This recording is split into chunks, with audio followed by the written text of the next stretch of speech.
What's happening in Turkey, bro? Sinkholes. Many, many, many sinkholes. 700 sinkholes have appeared in parts of Turkey, with new ones showing up, fueled by extreme drought. Breadbasket.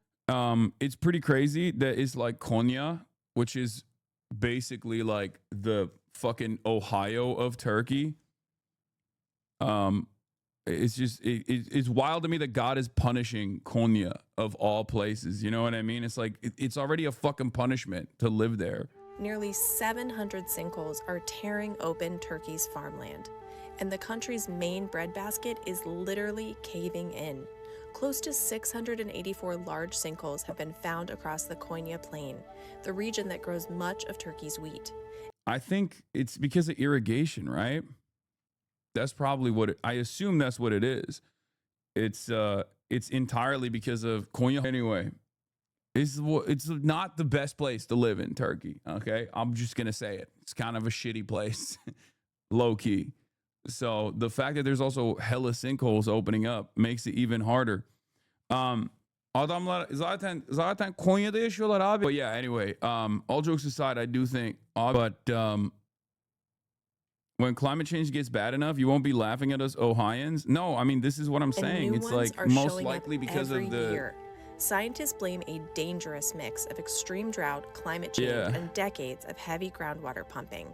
In the Karapanar district alone, more than 20 new sinkholes opened in the past year, some stretching 100 feet across and plunging hundreds of feet down. Researchers say the collapses have accelerated since the early 2000s. Yeah, but there's very little water in the ground, and they just keep opening new wells with no concern for the groundwater, with the groundwater availability, and there's no like agricultural reforms that they are considering from an environmental standpoint, and therefore this is the likely outcome. Putting farms, livestock, and entire rural communities at risk. And with reservoirs falling to their lowest levels in 15 years, experts warn the ground beneath Konya may continue to give way. For AccuWeather, I'm Emily Speck. In like 2 years, this shit is going to start happening in Phoenix. The shitty groundwater table pumping laws literally condemn these places to death. But yeah, climate change, bad management, very little interest in preservation. Short-term profit seekers that basically rape and pillage the earth with no care or consideration for what might happen in the short term, even, and certainly in the long term. And this is where we're at. Indigenous land stewardship is the only way forward. I mean, we're talking about Turkey. You're not wrong, but what are we gonna do? Get some Native Americans, ship them out to Turkey, make them do land stewardship? I mean, maybe.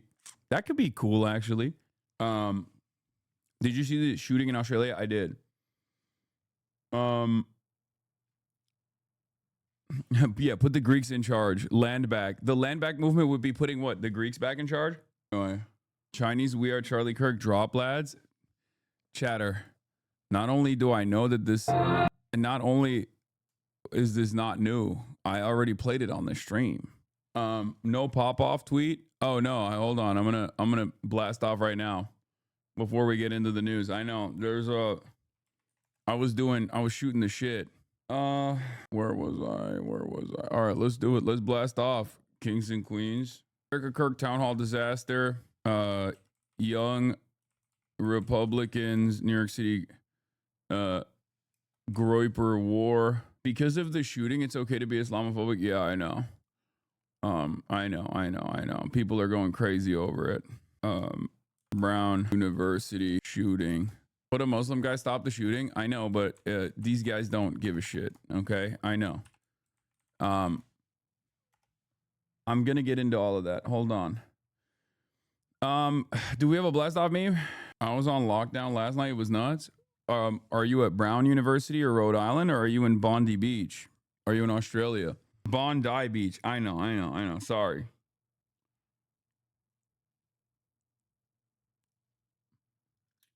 See? Look.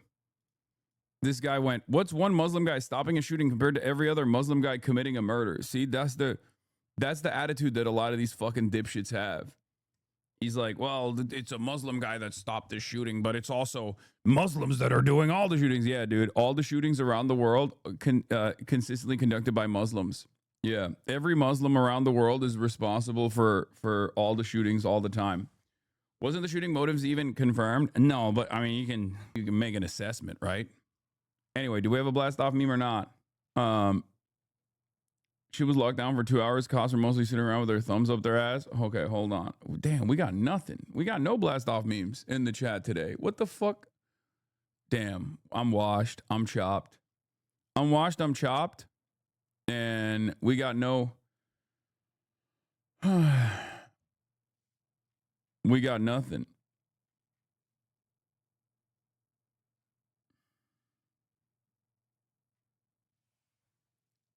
Adobe raised the price. My friend in Australia sent me a video, but it's basically like the Charlie Kirk video, not safe for work.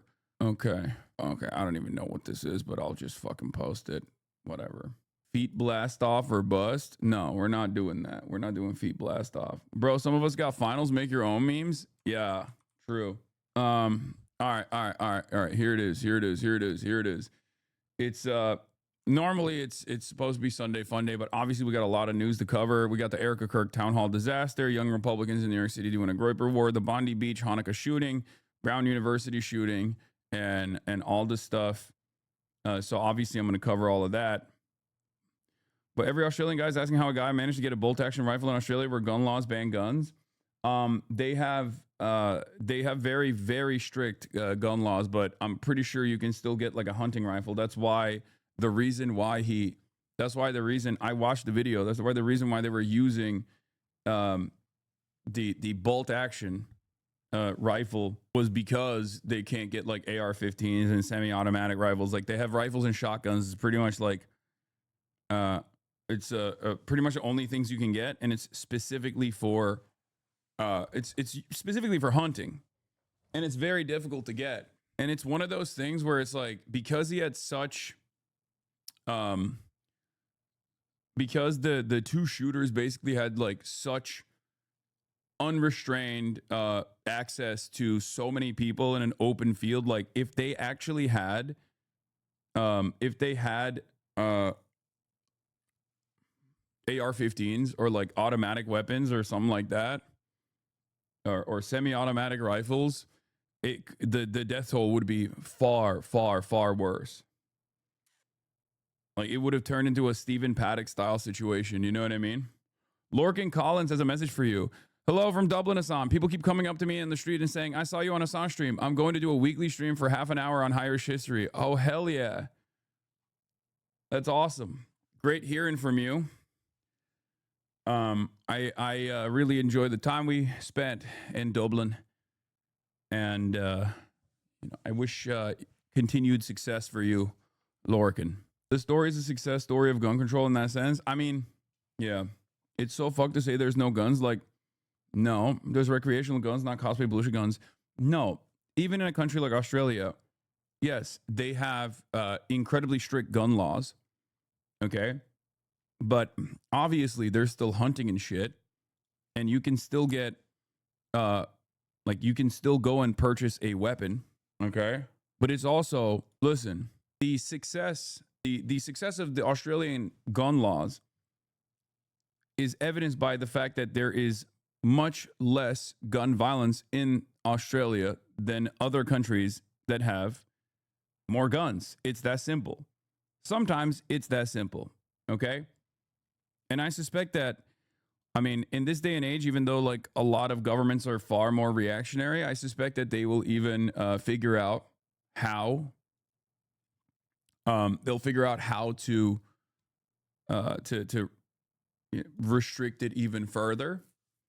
Although I do suspect that there will be a lot of right wingers now that will say, oh, if we had guns, we would have been able to like avoid this disaster, stuff like that. Because there are a lot of right-wing chuds in every country that are completely brain poisoned by American-style politics and want to implement American-style politics in their countries as well. So I can see this being an opportunity for many of those guys to make a big point about how we need to get our guns back. Otherwise, we won't be able to protect ourselves from these like bad guys with guns, shit like that. even though the dude who literally apprehended the shooter, one of the shooters, unironically was unarmed. And that is usually the most likely scenario, okay? Mass shootings wherever they happen are more often than not stopped and thwarted by an unarmed person, a good guy without a gun. So, when the gun control conversation is taking place in a place like Australia, just remember stuff like that. In any case, we'll start off with the shooting at Bondi Beach that killed 12 people so far and has injured dozens. 2 people walk up to Bondi Beach. There's a Hanukkah festival / event taking place because it's Hanukkah there right now. It's supposed to be Hanukkah tomorrow in the United States of America. The death count has, the death count has apparently risen to 16 at this point. 2 gunmen walk up with bolt action rifles and semi-automatic. Well, it's not technically semi-automatic, but like whatever the semi-automatic shotgun version is in Australia. And they walk up to this area and they just straight up, they're straight pull shotguns and just start opening fire. Is it 3? I thought it was 2. I don't know where you guys are coming from with this 3. The initial reports I read said it was 2 gunmen.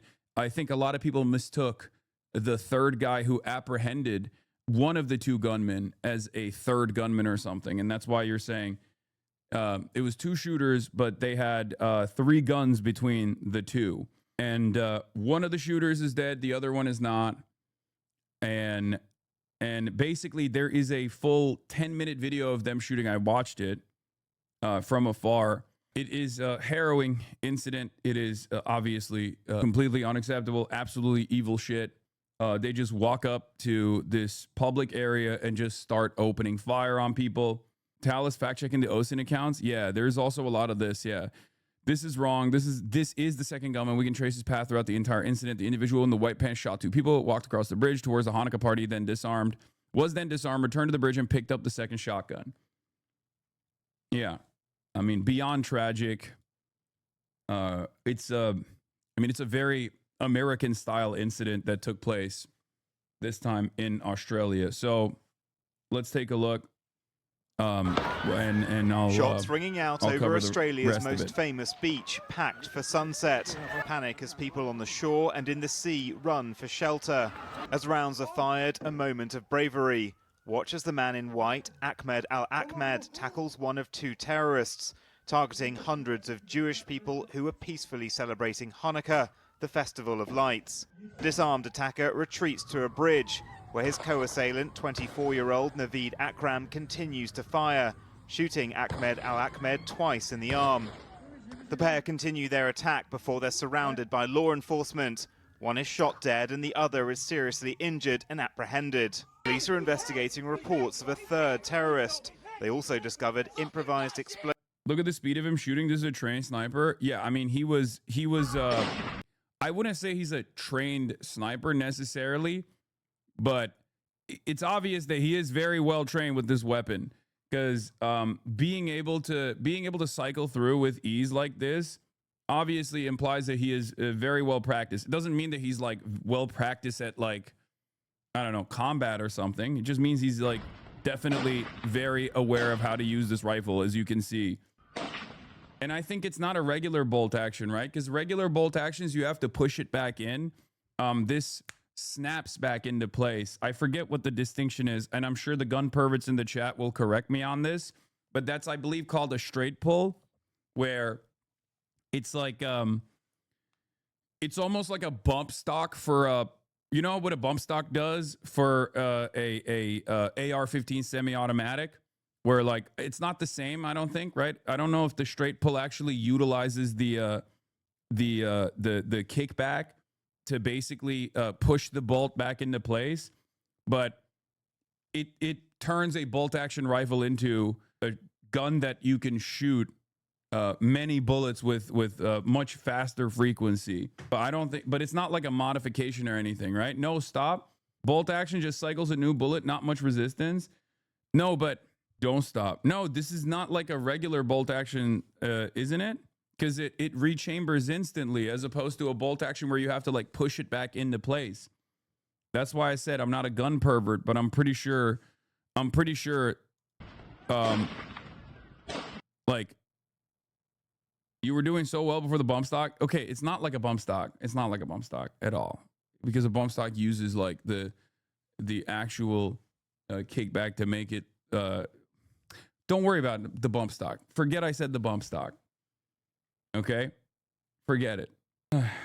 I think he's cycling it himself. It's a straight pull, but this is still considered a type of bolt action. It's a modified bolt. A standard bolt, you have to push up and then back and then forward and down straight. Yeah. I've shot standard bolt action rifles. It doesn't work like this. Like standard bolt action rifles, you have to push it back into place every single time. This one automatically snaps back into place, which, to be fair, I mean, even that is still very, very, I mean, that's, you have to be very well practiced, right? So he was definitely trained. We will find out more about the background and details of the shooters, but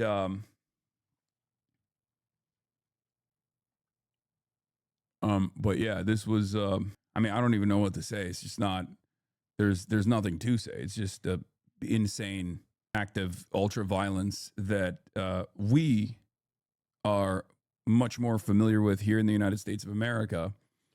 I guess as things are getting worse all over the planet, now Australians are experiencing it as well. Explosives in the attacker's car beneath the bridge. Before paramedics arrived, people rushed to help those injured. 11 did not survive. 29 others, including children, were taken to Sydney hospitals. It was absolute chaos. We didn't know what was happening, where the gunfire was coming from. Oh my God. That's Arsen Ostrovsky. What the fuck? He was there? Okay.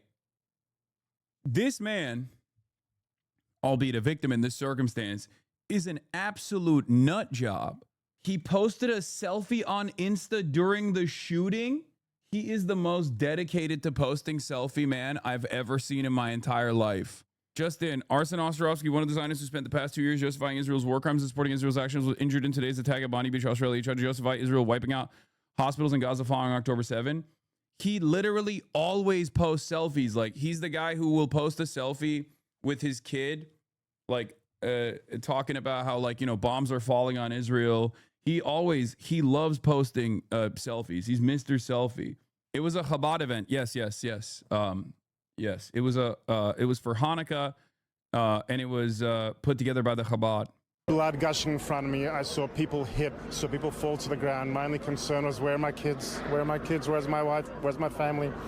I survived October 7th. I lived in Israel the last 13 years. We came here only 2 weeks ago to work with the Jewish community, to fight anti-Semitism, to fight this bloodthirsty, ravaging hatred. That's why you're here. That's why I'm here. Everyone was just running, and there were bullets, and there were so many of them, and we were really scared. Australian authorities have been conducting raids at several properties as part of their investigation. The country has strict gun laws, meaning this kind of attack is rare. When I ask for calm, that is really important. This is not a time for retribution. This is a time to allow the police to do their duty. Australia's Prime Minister described the attack as an act of evil. There is no place for this hate, violence and terrorism in our nation. Let me be clear, we will eradicate it. But Israeli Prime Minister Benjamin Netanyahu criticised the Australian. Come on, say something stupid. That's pretty cool, man. That's cool. You see a fucking insane act of violence, you know, children being shot at, and your first fucking thing, your first goal is to let me go check in with the Hasanabi broadcast so I can clip him saying something and post it. Lol snipped me. Incredible stuff, brother. You certainly are a good guy, okay? You are certainly a good guy. This is what good guys do. Don't worry, if you don't say anything, it will find 1 to 2 messages from the chat. Yeah. This is good guy behavior, you know? oh, 16 people died. Let me go see if I can get Hassan to say something so that I can clip it out of context and fucking cancel him. Government, citing a warning letter he wrote them after their recognition of Palestine. Your government did nothing to stop the spread of anti-Semitism in Australia. You did nothing.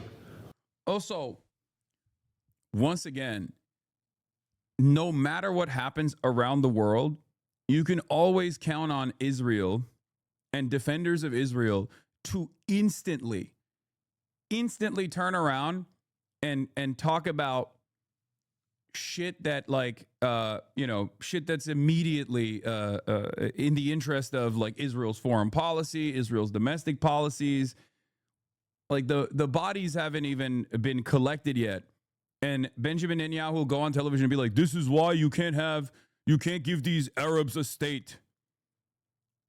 Immediately. I saw the Israeli foreign minister deliver the first statement after the shooting, and it blew my fucking mind. Like, not even condolences for the victims.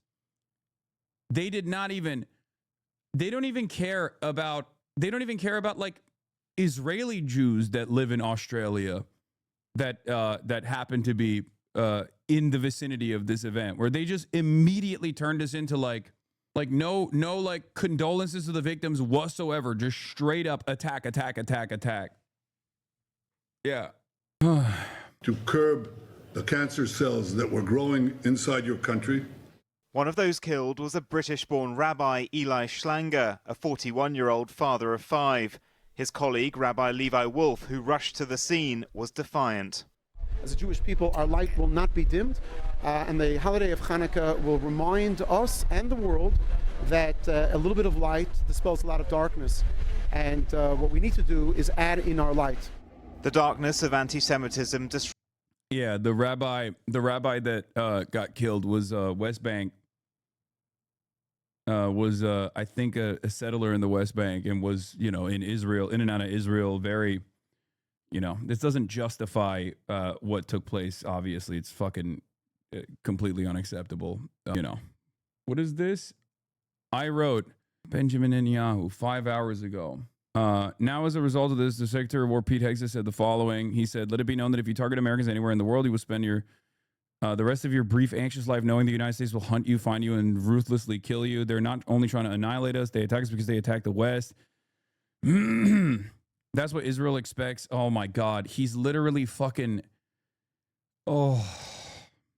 I wrote, your call for a Palestinian state pours fuel on the anti-Semitic fire. It rewards Hamas terrorists. It emboldens those who menace Australian Jews and encourages the Jew hatred now stalking your streets. Brother, how the fuck do you turn around and make this about a Palestinian state? And if you were to make this about a Palestinian state, how the fuck do you make this about?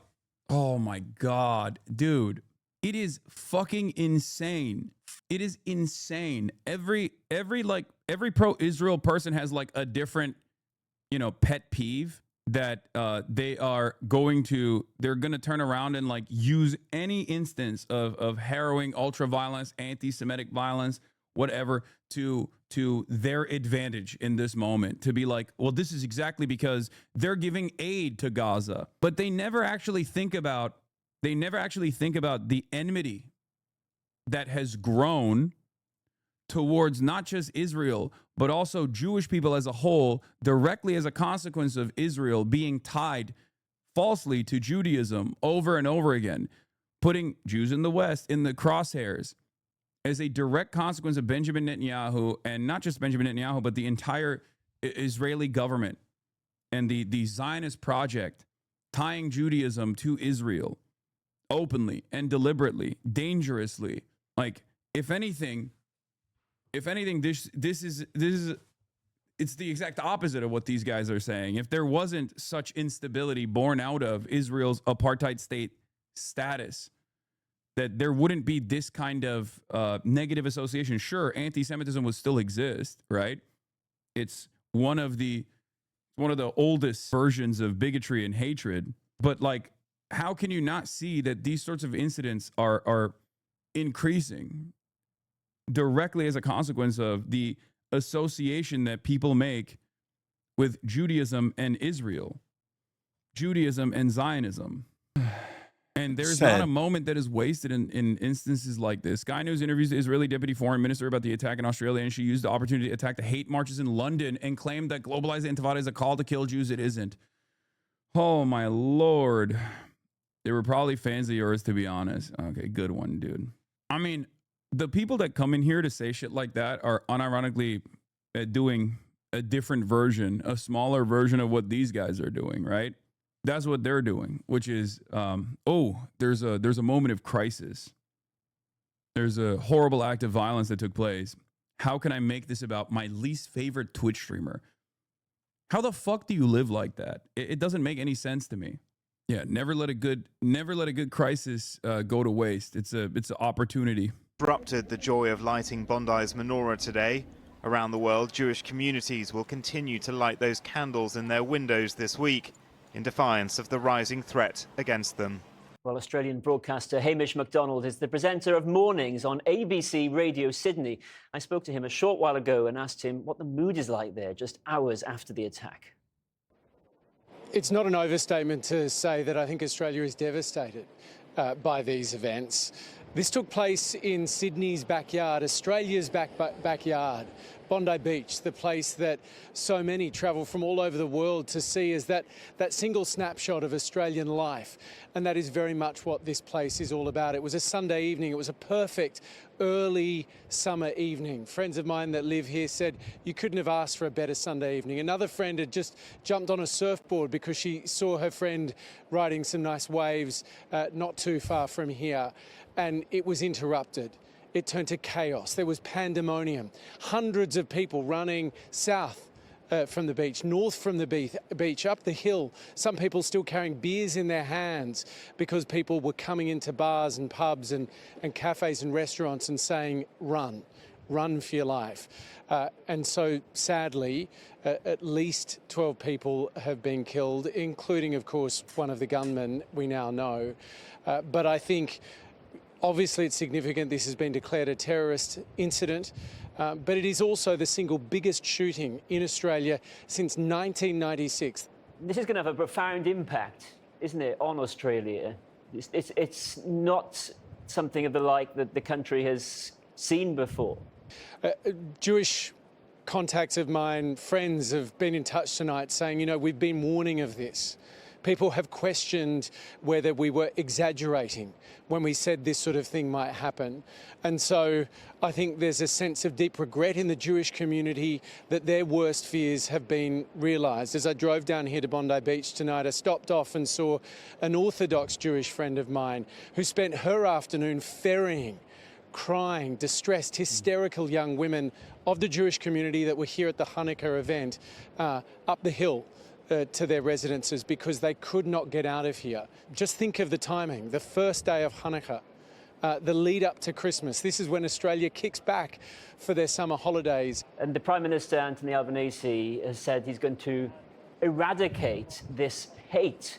I mean, what might that look like? And do people believe he's able to do it? I think it's very hard to know how he intends to do that, speaking honestly. Sydney particularly is a city that has felt these divisions that you've felt there in the UK, that have been felt all over the world, particularly in this 2-year period since the October 7 attacks. The friction points that have emerged that probably existed all along, but that have boiled up in this period of more acute conflict, have been very present here in Australia and have been shocking to many. But as well as that barbaric violence, we also saw extraordinary heroism today, didn't we? Yes, I mean that video of the man tackling from behind one of the gunmen, wrestling the gun from him. Honestly, everyone I've spoken to that lives around here points to that video and that man. My Orthodox Jewish friend that I spoke to on the way down said, you know, it was those sorts of Australians, ordinary Australians, who stood up in the face of that violence. Hamish MacDonald, thanks so much for joining us tonight. Thank you. Him, the gentleman who... Yeah, he got shot twice, for the record. An Arab man of Arab background was in the vicinity and knowing full well that there were two shooters. His name, I believe, is Ahmed. Is it Ahmed El Ahmed?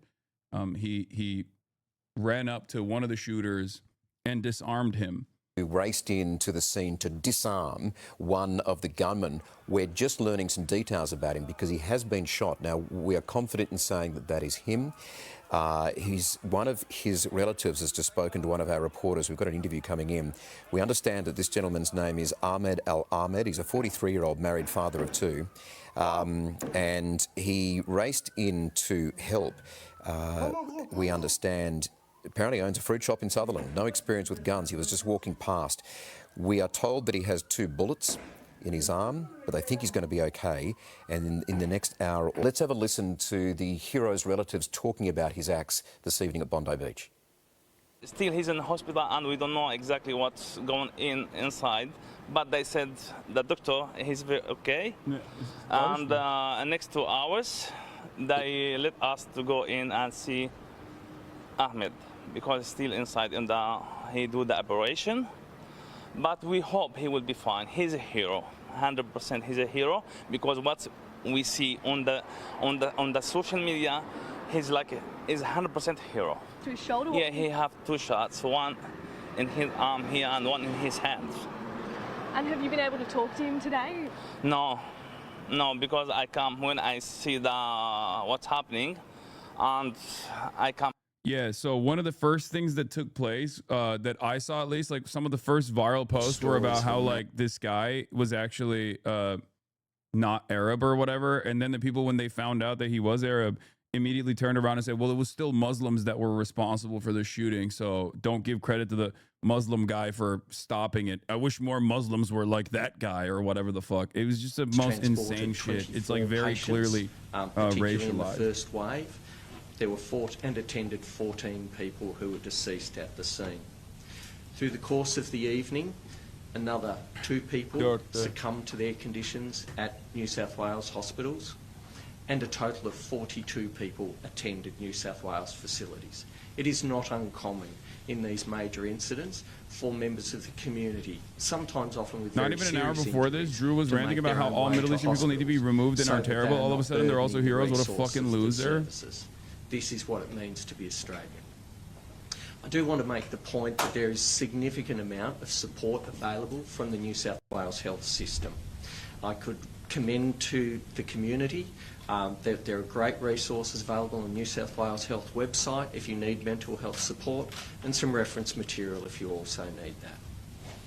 Just in conclusion, I do want to make the point. There were some amazing lessons learned from the Bondi Westfield Shopping Centre. Last night, I'm told, the command structures were seamless, the joint agency approach, the ability for paramedics with the support of police to work in these hot zones, I'm absolutely convinced contributed to the saving of lives that otherwise would have been lost. Finally, just one message for the first responders at these scenes. You are an inspiration to us all. The way you put yourself in harm's way, your courage and resilience, we all thank you. Can you elaborate? You splayed at the attack yesterday. I prefer not to comment at the moment. We're still very early in the investigation. We'll be happy to provide further information that it goes along. I want to give our investigators the opportunity to investigate thoroughly without speculation. We did hear last night a lot of information was coming forward. I want to make sure that who knows how many lives he saved with that apprehension, by the way. That's all part of the investigation, as I just said before. I'd rather not comment on that right at the moment. Obviously, we will look at the motives behind this attack, and I think that's really important as part of the investigation. Our investigation will be thorough, and we will be happy to provide further information. Sorry, can I just have one? Sorry. It was a... for the people asking, like, why are they saying this was an anti-Semitic act or something like that? It was... We don't know the full motives of the suspects yet, but they did very clearly target a Hanukkah event that was being put together by the Chabad, and it's very obvious that it was a Hanukkah festival that they were shooting. So you know, it's not. That is the reason why people are saying that it's anti-Semitic. It most likely is. Like, while we don't fully know, like, while there is no complete confirmation, it's understandable for people to assume that, you know? It's like you shoot at a church, it's, you know, most likely if you go into a black church and shoot up a black church, even before you figure out what the motives of the shooter is, you can probably assume that this is like a white supremacist guy, like Dylan Roof, right? It's a very logical conclusion to He's arrive had a gun at. licence for approximately 10 years. And the younger man, he was one known to police and to ASIO. Do you have any more information on that? No, I don't. And I think I said last night it was very limited knowledge. No, I can't. Not this morning. That's all part of the investigation. I can certainly indicate that they were staying at an address at Campsie. Their residential address is in Bonnyrigg. They were staying at an address in Campsie. Prime Minister... This is a moment for national unity. This is a moment for Australians to come together. That's precisely what we will be doing. Look, our authorities do an extraordinary job. An extraordinary job. As Commissioner Lanyon has said, investigations have already made some progress. The fact that there were raids on the home in Bonnyrigg and at Campsie last night. We will continue to provide every resource possible to the AFP and as well to our intelligence and security agencies. Prime Minister, not looking for a third offender. That means not just no third shooter, but no other persons of interest or suspected accessories. How do you know that these two were acting alone? What I'm saying is that we will conduct a thorough investigation. If there is any other person that is associated with the two offenders that we believe that was either involved or responsible for what took place, we will take appropriate action. What I'm saying very clearly is that there were two persons involved yesterday. There were two persons in this atrocity. We are not looking for a third person who was involved in yesterday's incident directly. I think there's actually legislation that governs how people have a firearms licence. So what I've said so far, and I'm not going to go further into it at this stage, there was very little knowledge of either of these men by the authorities. The person was determined to be entitled to have a firearms licence and had a firearms licence. The person had had a firearms licence for a number of years for which there were no incident and it was regulated. I think it's probably premature to be talking about this. When I'm speaking about an investigation, we want to get to the circumstances of everything that occurred yesterday and what led up to it. We are determined to make sure that investigation is thorough. Why was there so little knowledge of these individuals, particularly the 24-year-old who you didn't know about? I mean, this was a planned attack. Doesn't appear to have been something that spontaneously happened. I think that's really part of the investigation. We want to understand the motive behind these two people. There are many people in the community for which the police have very little knowledge about, and quite rightly so. We want to understand whether these people were further involved in any offences, but we have no history to say that's the case. Sorry, can I just... We will be speaking to the families. We have spoken to the families. Sorry, what was what was the purpose of the firearms licence? What was his reason for having firearms? I don't have that information this morning. What I've said is that he did hold a firearms licence and did have 6 registered firearms. Premier, clearly it's early in the investigation, but obviously a terrorist has been able to hold a firearms licence. If changes need to be made to our gun laws in New South Wales, will you make changes? The short answer is yes. We're looking at that right now. Obviously, we're in the early stages of this investigation. New South Wales Police need to provide all the details of this inquiry to the government, but I made it clear last night that we will take every step we possibly can to keep our community safe, and we'll be looking at law reform along How does one that acquire route. guns in Australia? And How does their gun law work? This is an intolerable situation. This is an attempt to break apart. Gun laws in Australia are very tight. There are a lot of limitations to what kind of guns you can actually acquire, and the process of getting a gun is also fairly difficult. I think in Australia, I'm going to look it up a little bit. But I think in Australia you need like a psych profile before you can even get a gun. You need to have a reason. It's for hunting usually, and it's not easy to purchase firearms or ammunition in Australia. Here, this is from Police NSW, from the government of Australia. A person must not possess or use a firearm, prohibited firearm or pistol unless the person is authorized to do so by a license or permit. All firearms used by licensed permit holders in NSW must be registered except for firearms that are exempt from registration requirements. Firearms which are exempt from registration requirements include imitation firearms as defined by 4D. Anyway, You need to have a license or permit to possess a firearm, which takes ammunition, or they are authorized to possess the ammunition by permit. I do think that you know, the gun laws in Australia absolutely played a role in this, in the death count being lower than what it could have been. This could have been like a Stephen Paddock style situation. You know what I mean? If they had like semi-automatic rifles, AR-15s, it would have been. Oh no, Kaya! No, Kaya! Get out of there! You're gonna make this crazy. You need a license with pretty significant background checks. Once you have a license, your selection is pretty limited. Need to keep them in a ground bolted safe, which the cops will randomly come around to check to make sure the guns are kept in there. Yeah. They had one major mass shooting that took place in Australia in the 90s, and then they implemented some very, very significant gun laws. And since then, they haven't really had any serious, like, there's no, not the same as like the United States of America. This is 1996 Port Arthur massacre. We did a buyback system, but that didn't stop people from keeping them, unfortunately. Yes. Gun laws in Australia are some of the strictest in the world. The shooting tonight in Bondi shows very clearly that no matter the case, if bad people want to obtain a gun, that they will. Oh, God. Libertarian nationalists. Australia first. Classic. The fact that these scumbags can only get their hands on a shotgun and a single shot rifle clearly save dozens of lives. Anyone who doesn't see that is a fool, like this guy. Yeah. And then, of course, American brain rot, immediately getting into Australian political discourse. The fact that AU has demonized firearms the way it has is why no police were equipped to eliminate the threat. A trained officer with a capable rifle in his trunk could have saved lives. Maybe grow up and stop thinking of tools as having a nature. Focus on the humans using them. Trained armed police officers were firing back at the gunman within 4 minutes. Trained and armed officers killed one of them. Trained and armed officers brought down the other one within 5 minutes of exchanging fire. You're not very smart, are you? Like, what the fuck are you talking about, bro? We have Uvalde. Like, Uvalde happened in the United States of America, okay? Where the most geared up police were completely rendered useless. And there are so many instances of this because mass shootings and school shootings specifically happen with such regular frequency in the United States of America that, like, we know sometimes there is a heroic cop, but in most circumstances, it's actually an unarmed hero that ends up apprehending the gunman, or the gunman kills themselves. Okay. And that's the only way that these sorts of incidents end.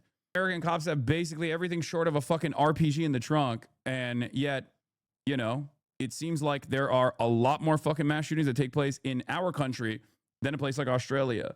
I cannot believe that we are literally forcibly exporting our fucking brain rot to other countries. I hate this shit so much. It's so crazy that not only are we fucking ourselves, okay, consistently advocating for our own demise, but we want to get involved in other countries' affairs and we want to fuck them too. We're like, no, that brain rot, we must export it. You must have it too. You must have that brain rot as well. Every Australian needs a gun immediately. It's insane. It's insane. Will continue to stand with like the Australian cops with the limited training that they supposedly had still did a fucking better job than American cops do in situations like this. And they're still talking shit. Americans are still talking shit.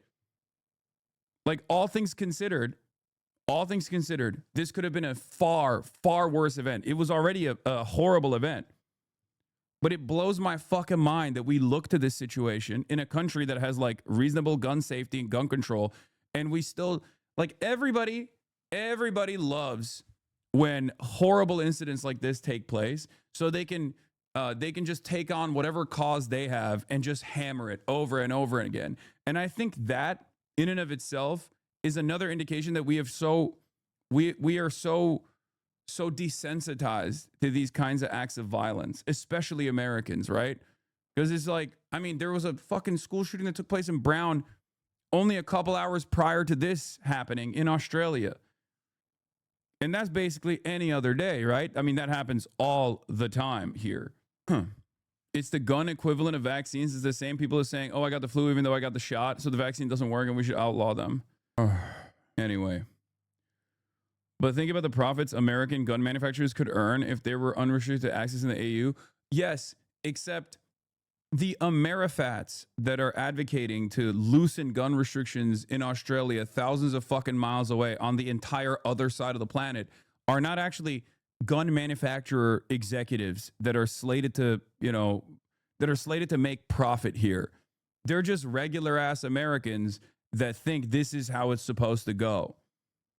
They are doing the bidding of gun manufacturers against the social welfare of a different country thousands of miles away, okay? But they're doing it for free. They're doing it because they just like, they are so invested in this. So that's another narrative that's like very frustrating to see, obviously. But of course, the thing that everyone, the number one thing that everyone is taking away from this is, of course, Muslims are horrible. They're all violent. Fuck them. We have to kick them all out of the countries that they're in. Imagine getting a Muslim to report on an Islamic terror attack where Muslims mass murder innocent people. Well done, Channel 9. What the fuck? Read the fucking room. Unbelievable. Wow, dude. That's just an insane thing. Like, you see a random Muslim journalist and you immediately assume like all Muslims are related to this incident. Once again, straight up unrestricted, unrestrained racism. 51,000 likes, of course. Yeah. What happens when a white guy is responding to the scene of a white nationalist doing like a racialized hate crime or something? Nobody will turn around and be like, whoa, I can't believe a Christian white guy is reporting on another Christian white guy doing fucking a mass shooting. Like, that's so stupid, right? People understand how stupid that is, I hope. Benjamin Netanyahu sought to blame the shooting in Sydney, at least in part, on Australia's decision to recognize a Palestinian state earlier this year. A horrible massacre in Australia, and already Netanyahu is cynically manipulating it to blame Palestinians and Australia itself. I'm telling you right now, I think the reasons as to, like, the way that the entitled and the arrogant ways in which members of the Israeli state communicate to the rest of the planet is a big part of the reason why people just immediately go, okay, fuck you. Okay? Like, there is no room to breathe here for people. There's no opportunity for people to grieve their loved ones. There's no opportunity for people to take a breath and be like, what the fuck is going on here? How do we make sure that this never happens again? Instantly, Benjamin Netanyahu comes in and it's like, oh, this is because you wanted to recognize the Palestinian state. It's so transparent. It's so cynical. It's so obvious that you don't even give a fuck about any of the people that were killed. You only care about one thing and one thing only, which is consistently yelling at all of these Western states that offer damn near unconditional loyalty and full-blown military and economic support to the apartheid state of Israel. Christchurch 2019 reaction didn't immediately assume a certain ethnic or religious suspect. In fact, the reaction didn't really turn vindictive towards anyone. Muslim reaction to injustices towards them has to be restrained in the context of Western media bias. Yeah, of course. And that's the reason why you see like mainstream outlets instantly go, oh, well, they've let these hate marches go on. And the hate marches are anti-genocide marches, chat. It's fucking insane. Okay? And of course, the way that Benjamin Netanyahu conducts himself in these affairs, once again, invites tremendous scrutiny because he is the absolute worst. He is the absolute worst communicator for people who aren't like brain poisoned by ultra Zionist tendencies. When they see someone like Benjamin Netanyahu try to communicate in this media environment, they go, this is fucking bullshit. We know your hands are bloody. We know you're a bloodthirsty murderer. And now you're over here immediately turning this back into completely irrelevant political goals that you have personally, or completely oblivious to the dangerous conflation between Judaism and Zionism. Because in some respects, anti-Semitic incidents such as this one, okay, or all different sorts of anti-Semitic incidents. And I'm not talking about like the fucking bullshit ones where people are like, oh, I saw someone say free Palestine in my vicinity and I got scared. I'm talking like actual acts of anti-Semitism, right? That kind of stuff explodes as a direct consequence of tying all Israeli violence, all apartheid violence, and all genocide back to Judaism, not only in Israel, but also in the Western world as well. It's insane. Do you think pro-Palestine protests should be allowed outside of synagogues? It's entirely dependent on what's going on inside of the synagogue, my friend. The fuck do you mean? There has never been a pro-Palestinian protest outside of a synagogue when there wasn't an actual event taking place inside of the synagogue that was like selling stolen fucking West Bank properties to Western developers and Western buyers. So yeah, they don't just like, people don't randomly organize and go, oh yeah, fuck this synagogue. That's not how that works. That's the lie that people try to present in the media, because the truth is obviously much more difficult to justify, because the truth in that situation is, why are they selling? Why are they doing land sales that are illegal? Okay, off of stolen property, stolen land off of the Palestinians in the West Bank, which is occupied Israeli territory. Why the fuck is that happening? Why are they doing that in a place of worship? So of course, I'm not a fucking idiot.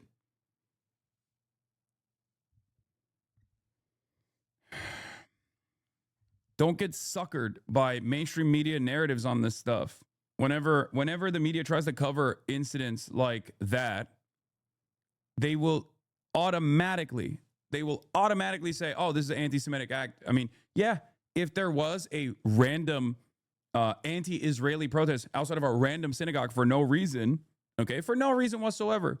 Let's say there's plenty of anti-Zionist Jews that congregate there as well, and they're just randomly doing a pro-Palestinian pro-Palestinian protest outside of that synagogue, then yeah, it's a little suspicious, right? But that's not the case. That's not how this works. That's never how this works.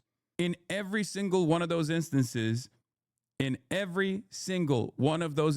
the media makes a big deal out of like the anti-Semitism taking place in these pro-Palestinian protests outside of like a synagogue or a place of worship or like something like that, they're literally doing land sales inside. Okay? Stolen land in the West Bank that Israel illegally occupies. Benjamin Netanyahu, the Israeli prime minister, sought to blame the shooting in Sydney, at least in part, on Australia's decision to recognize the Palestinian state earlier this year. Speaking to government ministers on Sunday, Netanyahu said that the Australian government had done nothing to stop the spread of anti-Semitism in Australia, with the results being the horrific attacks on Jews we saw today. He did not provide any evidence to back up that claim. Gideon Saar, the foreign minister of Israel, instantly did not even offer condolences to the victims. Said, I'm appalled by the murderous shooting attack at a Hanukkah event in Sydney, Australia. These are the results of the anti-Semitic rampage in the streets of Australia over the past 2 years with the anti-Semitic and inciting cause of globalized intifada that we realize today. How can you not understand? How can you not comprehend that these two things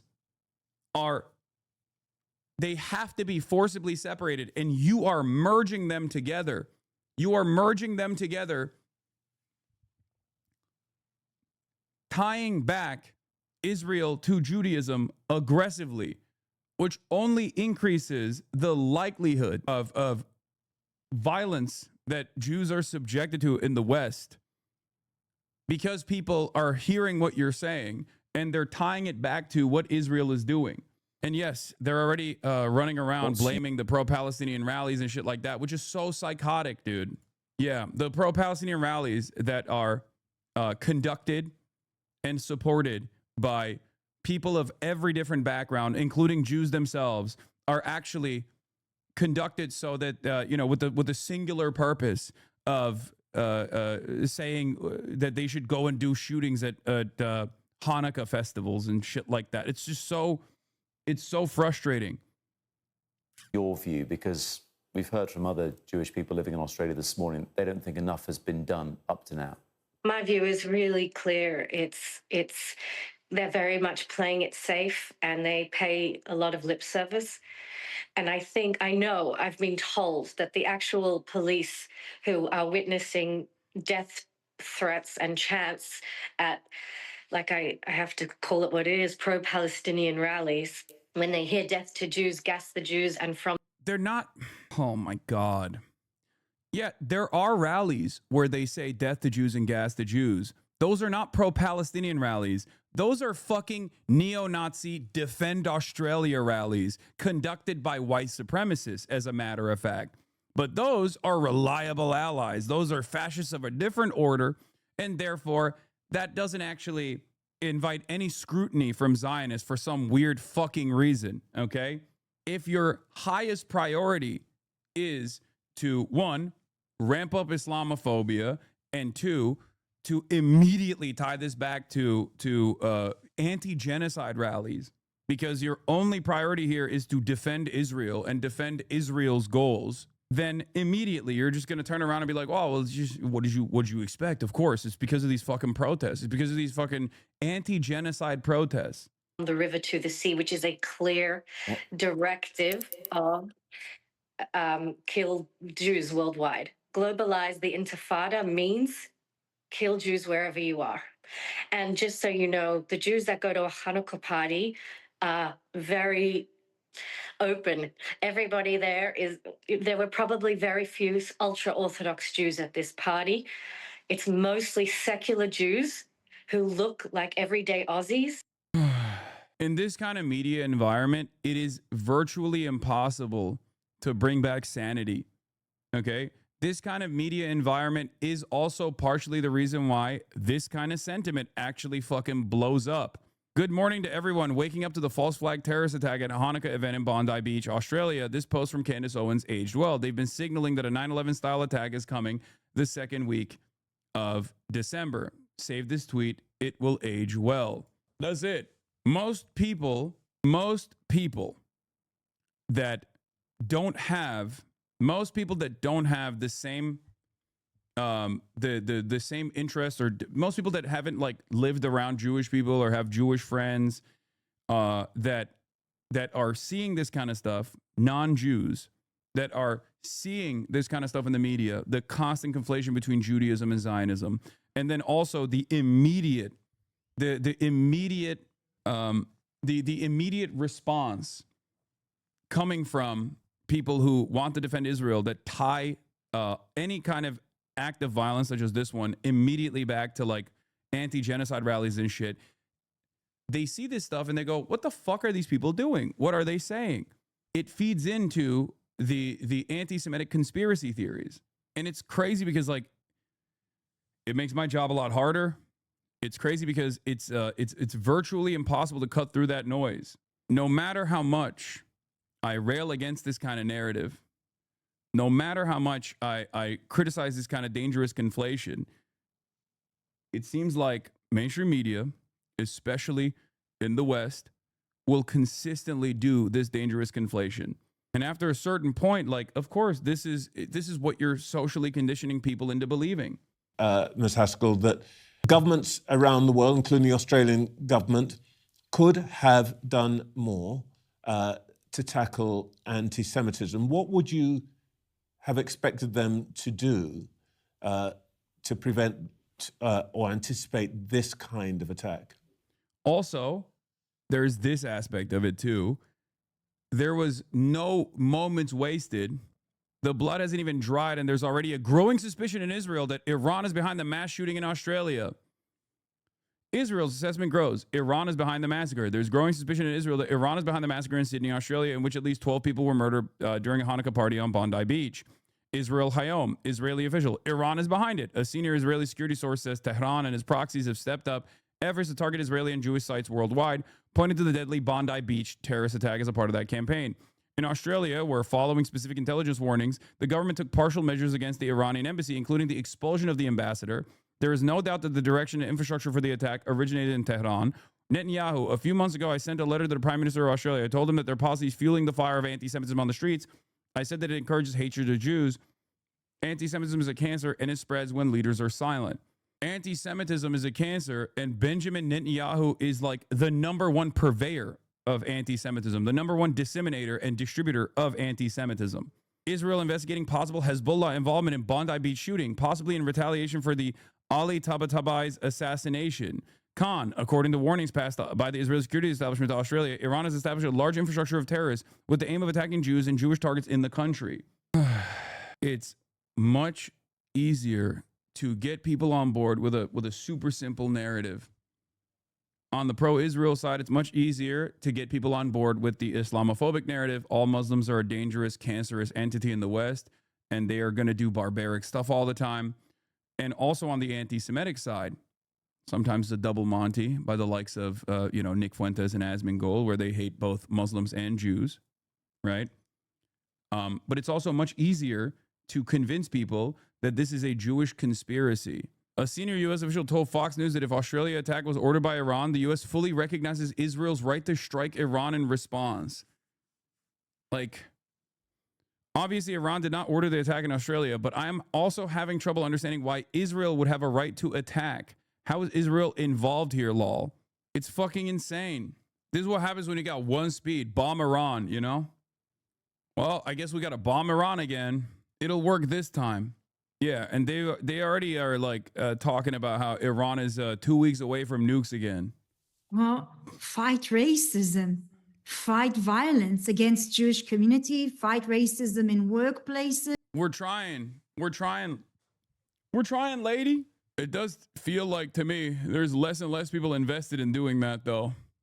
As strong as possible. Look, when you see those hate march in the streets, whether it's London or Sydney, and in the Sydney Opera House. Like, this is what I mean. Oh, we got to fight anti-Semitism. We got to fight racism. And then you instantly go, and the way to do that is by stopping anti-genocide rallies.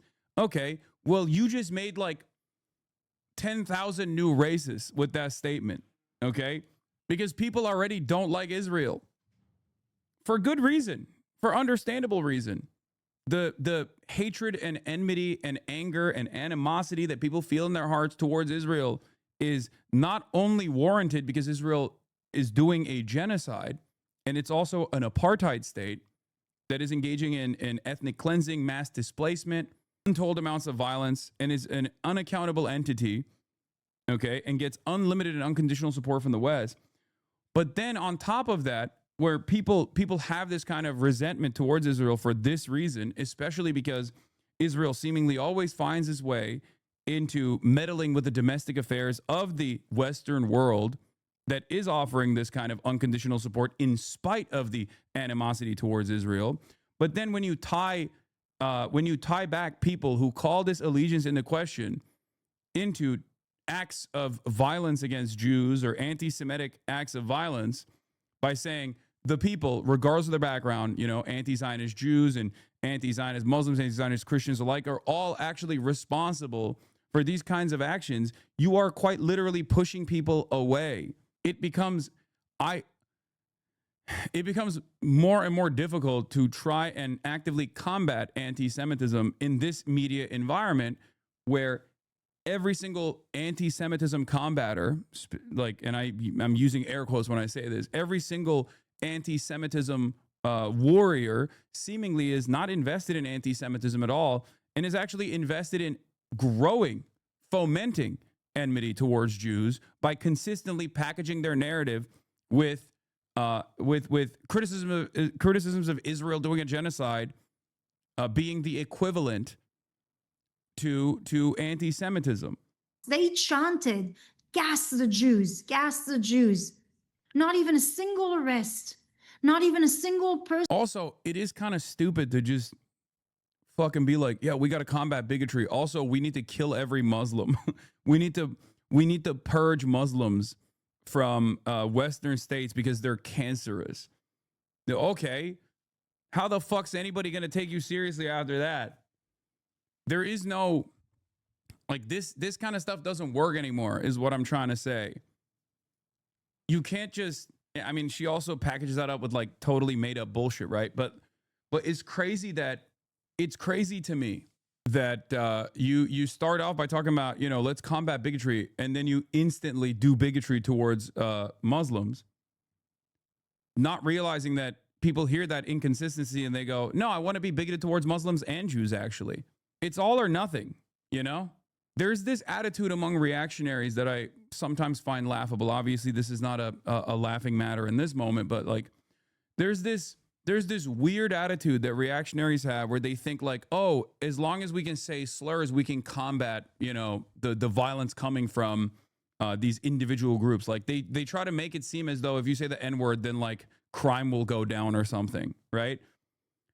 And ironically, Israel, also being a fascist project, a fascist ethno-state, also does that towards Muslims, where it's like, hey, the only way to solve this problem, the only way to solve anti-Semitism is if we just get really fucking vengeful towards Muslims.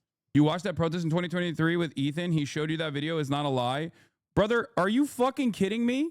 Not only was that protest, not only was that the captions of the protest were debunked, like the audio in the protest was called into question later down the line, but one protest from 2023 after 2 years of genocide, do you feel like this is a valid argument? Are you fucking insane? Yes, dude, there are going to be white nationalist opportunists that try to fucking weave their way into the anti-Zionist project. Okay? Yeah, here. The NSW, New South Wales Police, actually investigated. Okay, analysis shows pro-Palestine chant in viral Sydney Opera House video was, "Where's the Jews?" Independent expert says with overwhelming certainty that the phrase was not "gas the Jews," as was widely reported around the world. But even if there were actual fucking anti-Semites in that protest, okay? Even if there were actual anti-Semites in that protest, you're talking about one protest from 2023 and turning a blind eye to the atrocities that took place for 2 fucking years with unlimited support from Western governments. Like, what an insane thing what an insane fucking thing to hold on to. It's ridiculous.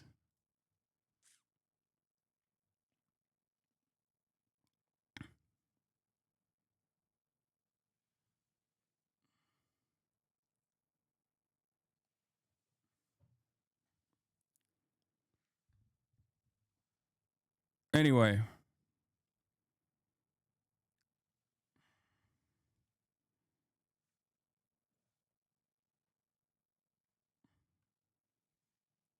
Like, regardless of whether or not there were actual straight up anti-Semites in that protest, okay? Regardless of whether there were actual anti-Semites in that protest, think about what you are matching against one another, okay?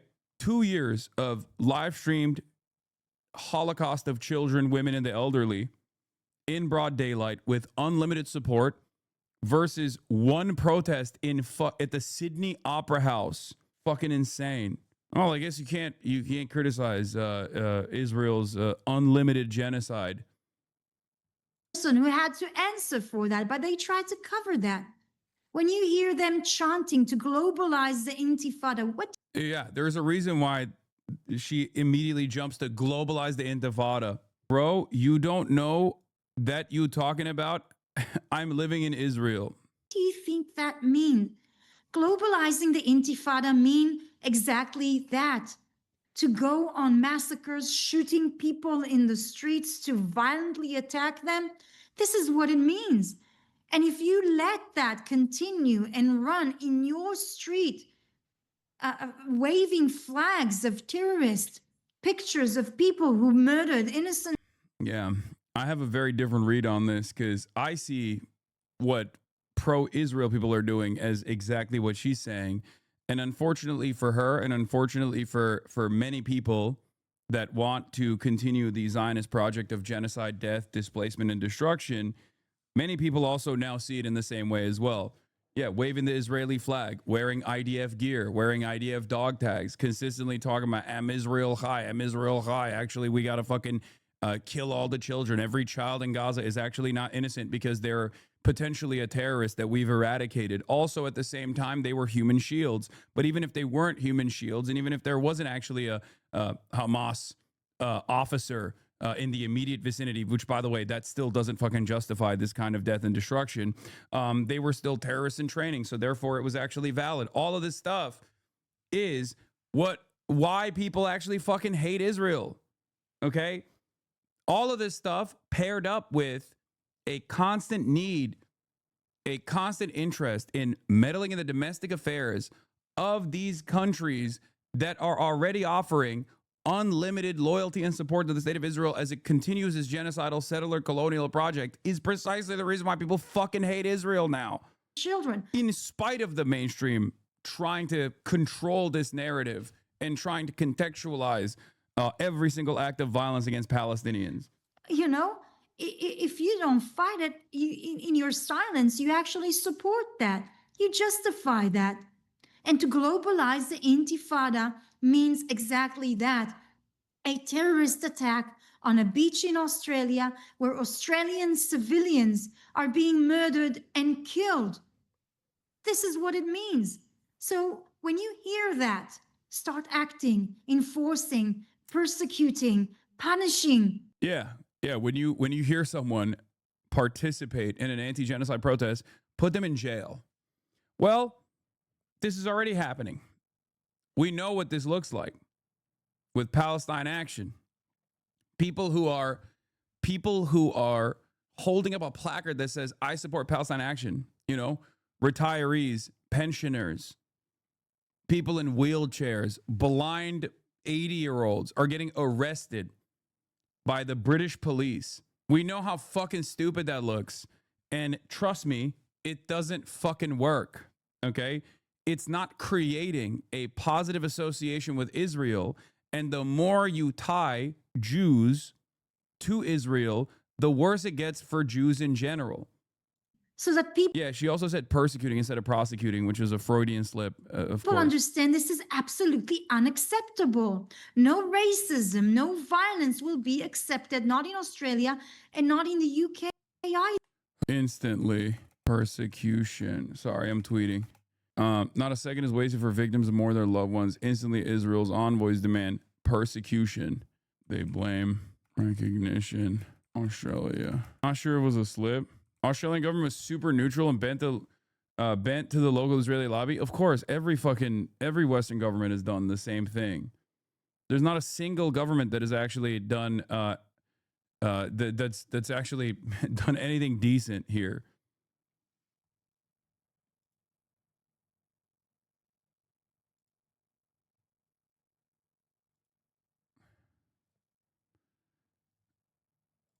Not a second is wasted for victims to mourn their loved ones. Instantly, Israel's envoys demand persecution of anti-genocide protesters worldwide. They blame the bare minimum recognition Australia has offered to Palestinians is so cynical, so transparent. Stanley Cohen says, a core tenet of Zionism is knowing how to work the room, second to none, and exploiting any and every moment. Truth gets swallowed by cheap political ends. Yeah. Prager U Guy is mad at Zoran for condemning the attack. Zoran Mamdani says, the attack at a Hanukkah celebration in Sydney today was a vile act of anti-Semitic terror. I mourn those who were murdered, and I will be keeping their families, the Jewish community, and the Chabad movement in my prayers. May the memories of all those killed be a blessing. While we are still waiting for all the facts to emerge, what we already know is devastating. At least 11 dead, including Rabbi Eli Schlanger, who had deep ties to Crown Heights. At least 29 injured. Another Jewish community plunged into mourning and loss. A holiday of light so painfully reduced to a day of darkness. The attack is merely the latest, most horrifying iteration, a growing pattern of violence targeted at Jewish people across the world. Too many no longer feel safe to be themselves, to express their faith publicly, to worship in their synagogues without armed security stationed outside. What happened at Bondi is what many Jewish people fear will happen in their communities too. On Bondi Beach today, as men with long guns targeted innocents, another man ran towards the gunfire and disarmed the shooter. Tonight, as Jewish New Yorkers light menorahs and usher in a first night of Hanukkah clouded by grief, let us look at his example, and confront hatred with the urgency and action it demands. When I'm mayor, I will work every day to keep Jewish New Yorkers safe. On our streets, our subways, at shul, in every moment of every day. Let this be a purpose shared by every New Yorker, and let us banish this horrific violence to the past. Before people also turn around and say, this is like Jewish exceptionalism or something, please suck my fucking dick, okay? It's objectively true that you know, these guys attacked a Hanukkah event. The intention was very clearly to target Jewish people, okay? It is not Jewish exceptionalism or some shit to call that out, okay? And then, of course, didn't you support him? What? Yes, I did, and I do. Azan caught a stray. I mean, yeah, I live permanently in the minds of these fucking losers. Let's be real. That was a reply to someone else. Did you not see it? What are you talking about? No, this is Shabbos Kestenbaum, the Prager U guy, attacking Zoran for this statement. I mean, he's a total fucking lunatic. The way public reacts to this is all going to depend on Candace Owens, right? I mean, I know how Candace Owens is going to talk about this. I can tell you right now. She's going to say, I told you so. Here's a false flag attack that Israel committed. Here's a false flag attack that Israel committed, and then now they're using it. Now they're weaponizing it. And, you know, the kernels of truth in that sentiment, the kernels of truth in that sentiment will be the litany of different envoys of Israel and Zionists living in the Western world or living in Israel that have been going crazy like this, advancing their own personal agendas. Not sure you mentioned, but the Australian news reported that the gunmen were father and son. Yes, I saw. On August 17th, about 4 months ago, I sent Prime Minister Albanese of... Like, dude. The first English statement that Benjamin Netanyahu makes in the aftermath of the shooting, the first words that comes out of his mouth, pay close attention to it. It's about Australia's bare minimum recognition of Palestinian statehood. I'm not even going to get into like how that conditional statehood recognition was already bullshit, and it was just a way to like it was just a way to like stop the protest from taking place. But it shows you what his goals are. Australia, a letter in which I gave him warning that the Australian government's policy was promoting and encouraging anti-Semitism. Once again, this is a plea. I hope if there are, I mean, I don't think there are any liberal Zionists or Zionists in this community that remain, but if there are, like, if you have immediate family relatives, especially the Jewish Hasanabi heads, like, I hope you can cut through and explain to them and show them that Benjamin Netanyahu's commentary around this reads as unimaginably insincere to people who are not as invested in the ethnic cleansing project of Israel as they might be. Okay? That's it. Like, all of this stuff absolutely feeds in to the anti-Semitic mania. And it almost feels like he's doing it deliberately. You know what I mean? He's just like, he's really fucking increasing the tension to the best of his ability because he doesn't give a shit about anything other than advancing the genocidal project of Israel, the greater Israel project. In Australia, I wrote, your call for a Palestinian state pours full fuel on the anti-Semitic fire. It rewards Hamas terrorism. It emboldens those who... Like, dude, this is your number one? This is your number one concern? Really? Like, think about that. His number one concern, dude. It's fucking crazy. It's so transparent. It's so calculated. It's so fucked up. He doesn't even give a shit about the people that died. He's just like, yeah, of course. What did you expect? What did you fucking expect? Of course, if you let people say that they don't like that I get to do genocide, then obviously this kind of stuff's going to happen. Ironically enough, the danger and instability, albeit limited for Israelis, as opposed to, especially in comparison to any other neighboring country or any other peoples that unfortunately have to live under Israeli occupation, is marginal. But that danger, even that marginal danger that Israelis face in Israel, or the danger that Jews face in the Western world, would diminish if Israel didn't fucking exist in the ways that it does. If Israel was not a fucking apartheid state with a Jewish supremacist ethno-state goal that is exterminationist, that is constantly destabilizing and constantly bombing every fucking neighboring country, then none of this shit would happen. Certainly there would still be anti-Semitism. It's one of the oldest bigotries, okay? But it would not be this explosive. And everything that Benjamin Netanyahu says and does, everything that Zionists say and do in the Western media, feed into this dangerous conflation of Jews and Zionism, Judaism and Zionism, feeding into anti-Semitic conspiracies. Menace Australian Jews and encourages the Jew hatred now stalking your streets. Like, one of the craziest aspects of this, unironically, is like, I've said this before, if Israel also did not find itself so predisposed with meddling in the domestic affairs of Western countries, even then I don't think there would be this much enmity towards Israel. Okay? That's the other thing. It's the arrogance, it's the entitlement, it's the attitude, it's the demands for censorship. Because remember, 2 years ago, things were different. Okay? The attitude was different. Most people didn't know about Israel or didn't care about Israel. They just saw it like as a, country out there that we are aligned with, like a Western style country that we're aligned with, that's like, fighting Muslims and stuff like that. They're in a bad neighborhood, right? Like, that was the attitude. That was a prevailing narrative. That was a prevailing attitude. But now it's the popular sentiment. It is the popular sentiment. It's fuck Israel o'clock.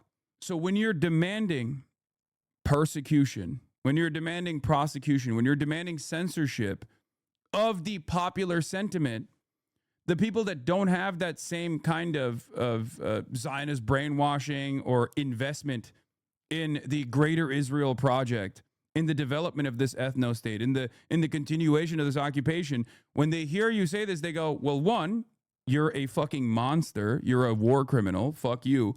And two, now you want me to shut the fuck up, and you want me here in America, or you want me in Australia, you want me in London to not be able to say that you're a fucking monster.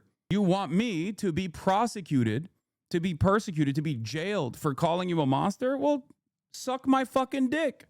That is the attitude. I routinely bring this up, but Zionists operate like it's 2003 in the way that they propagandize, in the way that they speak about these affairs, in the way that they talk about Israel. It's not 2003 anymore. In 2025, the popular sentiment is anti-Israel. You cannot brute force your way back to you cannot forcibly, you cannot by brute force, by demands of censorship, change the popular sentiment back in the direction of pro-Israel. That much is clear. If anything, it feeds into the anti-Semitic conspiracies of like Jews have control over the Western governments, Zog, Zionist occupied government. Like, that's what it feeds into. And for some fucking reason, these guys refuse to reckon with that. It's crazy. You can buy CBS. It's not going to change. Okay. If anything, people are just going to say, see, we knew it. We told you, we knew it. You're going to buy TikTok. And all that leads to is people going, see, we knew it. We told you. Anti-Semitism is a cancer. It spreads when leaders stay silent. It retreats when leaders act. I call upon you to replace weakness with action, appeasement with resolve. Instead, Prime Minister, you replaced weakness with weakness and appeasement with more appeasement. Your government did nothing to stop the spread of anti-Semitism in Australia. You did nothing to curb the cancer cells that were growing inside your country. You took no action. You let the disease spread. And the result is the horrific attacks on Jews we saw today. We saw an action of a brave man, turns out a Muslim brave man, and I salute him, that stopped one of these terrorists from killing innocent Jews. But it requires the action of your government, which you're not taking. And you have to, because history will not forgive hesitation and weakness. It will honor action and strength. That's what Israel expects of each of your governments in the West and elsewhere, because the disease spreads and it will consume you as well. But we are worrying right now about our people, our safety, and we do not remain silent. We fight those who try to annihilate us. They're not only trying to annihilate us, they attack us because they're... Yeah, tying it back to like a global international Muslim conspiracy. All Muslims are trying to annihilate you guys, all of you, Trust me, we're fighting for you. We're not fighting for our own ambitions. We're not fighting for just, the greater Israeli project. We're fighting for everybody because all of these Muslims around the world are a danger, right? That's the narrative that he is trying to present here. It's a very common narrative. Israel has figured out that this is perhaps the only narrative that is salient, especially nowadays. And this is stuff that, Zionist groups have actually focus tested, right? They look at focus groups to see, like, if they can get people back on board with the Israeli project. And they've realized that the only way that they can push for like a salient narrative in a sea of like fuck Israel narratives is to just simply redirect the attention back to enmity towards Muslims. Okay? That's the reason why he's doing that. He's just like trying to actively be like, it's fine. You guys don't like Israel, it's fine, but we're fighting this battle for you. We're fighting against the international scourge of Islam to make sure that this violence doesn't come to your doorstep, right? Now, there has been some success in this. The person who said source, do you guys have do you have the drop site link of the focus group? I mean, I don't know if that person is like sincerely looking for a source for this, but there is. I've covered it extensively on this broadcast. Anyway, yeah, they think that the only way that they can continue. Yeah, here is it. This one, Israel's reputation. Yeah, Israel is considered a genocidal apartheid country abroad, according to Israel's own research. I think this is the one. Yeah. Key findings. About half of all Europeans were generally misinformed about the state of Israel as a democracy offering freedom of religion. Fear of threat of Islamic jihadism is prevalent throughout Europe. This is my least favorite kind of dipshit. Wait, you don't support what happened? Come on, dude. Good bait. Good bait, chatter. What kind of a freak are you? They said they appreciate the source. Oh, hell yeah, Bible believer.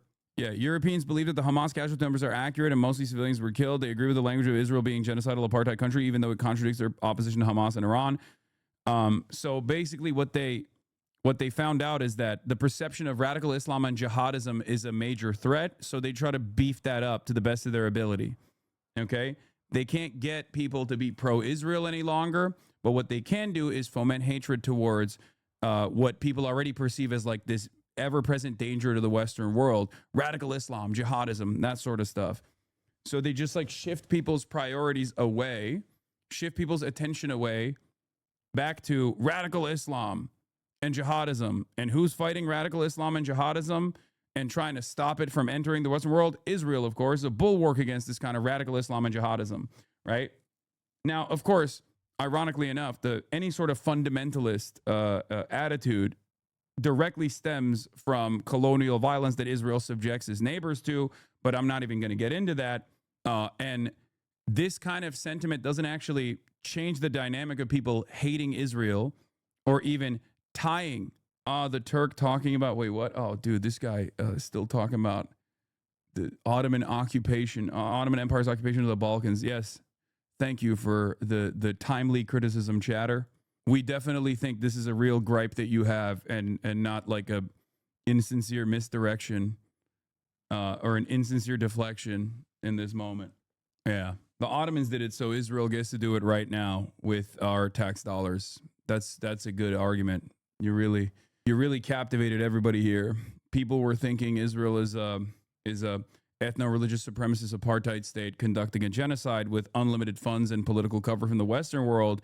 And now they're like, well, everybody else has done it at some point in time, so it's all right, I guess. Goof Skookum, thank you for the 5 gifted subs. And Jose, thank you for the 5 gifted subs as well. Here's another point of evidence for this. Remember when it was revealed that Israel's internal analysis concluded that the only way to reverse the disastrous plunge in Israel's standing was to fuel Islamophobia and portray Israel as a defender of the West? Well, here you have it. Melanie Phillips' speech in New York. Why is all this happening? Well, I think that the Palestine cause is absolutely central. For the record, this is the reason why people who are Islamophobic and also anti-Semitic are able to win tremendous popularity in the independent discourse side, okay? Because constantly shifting the attention back to Islamophobia and how dangerous Muslims are doesn't actually make people less anti-Semitic. It actually gives an opportunity to people who aren't anti-Zionist but simply anti-Semitic to present themselves as the only real ones invested in the cause. Okay? And I don't think people understand that. I don't think people who are unwittingly or inadvertently advancing this kind of narrative, I don't think they realize it. Like the Laura Loomers of the world don't realize that people fucking hate her. Okay? Sure, they hate Muslims too, but they hate the Jews as well. It's not actually making people love Jewish people. It's not actually making people love Israel. It's just making people more hateful towards both groups. The Palestine cause, as we all know here, is based on nothing other than the destruction of the Jewish state. But more than that, it is also based on stealing the Jews' own history in the land from them. But the Palestine cause has become the cause of causes in the West, which of course is in the business of destroying its own core values, which come from Judaism. No coincidence. In my view, the Palestine cause is a form of holy war, Islamic holy war, and it is a Trojan horse for the Islamization of the West. By adopting the language and the moral inversion of the Palestine cause, the West has bought into the agenda for its own destruction at the hands of Islam. This is a death wish by the West. Yeah. Let's stop caring about human rights and let's stop caring or let's focus on the bigotry that Jews are experiencing. Also, all Muslims are actually racist decapitators and barbarians at the gates, and we must purge them. Okay, Grandma, I don't think this is a fucking coherent or convincing narrative for people. I think people that hear this and go, yeah, she's cooking, are also the exact same type of people who have this kind of enmity and hatred towards Jews as well. You can't be in favor of human rights for one group while simultaneously defending the death and destruction of an entirely separate group. You can't do that. That's why people who are both anti-Semitic and anti-Islam, Islamophobic, win in this media landscape. That's the reason why they are the ones who are able to cut away. They take advantage of all the narratives that are in mainstream discourse. That's why I always say Nick Fuentes and Jake Tapper have the same exact attitude, even if they have a fundamental disagreement, when they both say all Jews care about is Zionism and Israel. They both say it. One says it's a good thing and must be defended. The other says it's a bad thing and must be destroyed. And at a time when people actually have a negative association with Israel, of course the person who says this is a bad thing and must be destroyed is the one that's going to win in the long run. Just like when you run around and say, oh, bigotry, and it's dangerous that you're allowing bigotry to run amok against Jews, but then you turn around and say, and we have to literally purge all Muslims because they're dangerous. They're doing Islamic jihad, both in Israel and also they're doing Islamic jihad in the Western world. The only people that, the only people that benefit from this kind of narrative is the people who hate both of these groups. That's why there is there's so much, like the prevailing narrative on the issue of Israel now, especially in America, is like, just bomb all of them. Who gives a shit? Okay. Ex-rhetoric and corrupted save. Thank you for the 5 get the subs. And if you have a death wish, you cannot fight a death cult, which is what the West is facing in the forces of Islam. It cannot fight it because it no longer knows what it is. The West no longer has the will to defend itself because it no longer knows what that means. And insofar as it ever knew what it means, it has tried to destroy it by telling itself that the West is to be hated. This has created a vacuum into which has marched the Islamists to conquer the West because the West is paralyzed. So yeah, a furious Israeli in Bondi to an ABC reporter. You gave $25 million to Gaza. You have to stand with Israel because we have the same values as in Australia. We value life. Those people value death. Brother, you cannot say you value life while talking about defending Israel. Okay. We can kill the Jews. That's the Jews. Our government did nothing. Before Israel did anything. For 3 weeks, Israel didn't do anything. And here, there were marches and celebrations that Jews and Israelis, because not only Jews, all the Israelis were Bedouins killed, Arabs killed, foreign workers killed, German people were killed, like Argentina, everywhere, they were killed. And what did Australia do? Our government, Albanese and Penny Wong, gave $25 million to Gaza. Why? To make Hamas stronger and to show people locally that it's okay to kill people? That's why we have it here. We just celebrate 21-year-old to like 15, 16, a lot of kids. There's the shooting stuff happening. Not only kids, adult, elderly people came here to see. It's a kids' party. Hanukkah is primarily for kids. This person who went there, he knew what he was doing. Like, that's crazy that you're first, like, you are literally standing. And in the backdrop, there are victims who were shot getting medical attention. And your first thought in your mind is Albanese gave $25 million to Gaza. And that's why this happened. It's psychotic. It's fucking psychotic. This is absolute lunacy, man. You are so brain poisoned. Yeah, we have to kill more Palestinian children because this happened. And you're living in Australia and you're saying this. Like, I don't understand. Like, do people not realize, like, when people go out and say shit like this, do they not realize that this reads as, like, completely insane to the average person? Like, they see this and go, what the fuck are you talking about? So, like, children that were ruthlessly slaughtered by the Israeli state in Gaza, they deserved it because, like, and no one should say anything about that, or no one should actually try to aid with breadcrumbs, basically. Aid that is not even let into the fucking strip by the same country that's also doing the genocide. Like, what's the argument here, right? Like, if everyone was silent about Israel's violence in the Western world, would there be no animosity whatsoever? Like, if there was no room for protest, would people not see the death? Is that what it is? Would people not feel a certain type of way? It is actually this kind of sentiment that falsely ties back Israel to Jews living in Australia, to Jews living in the United States of America. It's exactly this kind of dangerous association. For this person, it's legit. Like, I mean, he's saying he's Jewish. He was at the Hanukkah event, and he very clearly does care about Israel. Seemingly cares more about Israel than he does about the violence that took place here, because he's just in the immediate aftermath of this violent incident. His first thought in his mind is Albanese gave $25 million to Gaza. That's psychotic. What he fails to consider, of course, is that this actually takes away from anyone looking at this and thinking like, oh, wow, there was a serious victimization that took place here. There was a serious traumatic incident that took place here. No, they read this from afar, and if they have no investment in, like, the Israeli project whatsoever, they go, okay, well, I guess all Jews do care about is Israel. Look at this shit. Have they found the names and motivations of the shooters yet? Yes.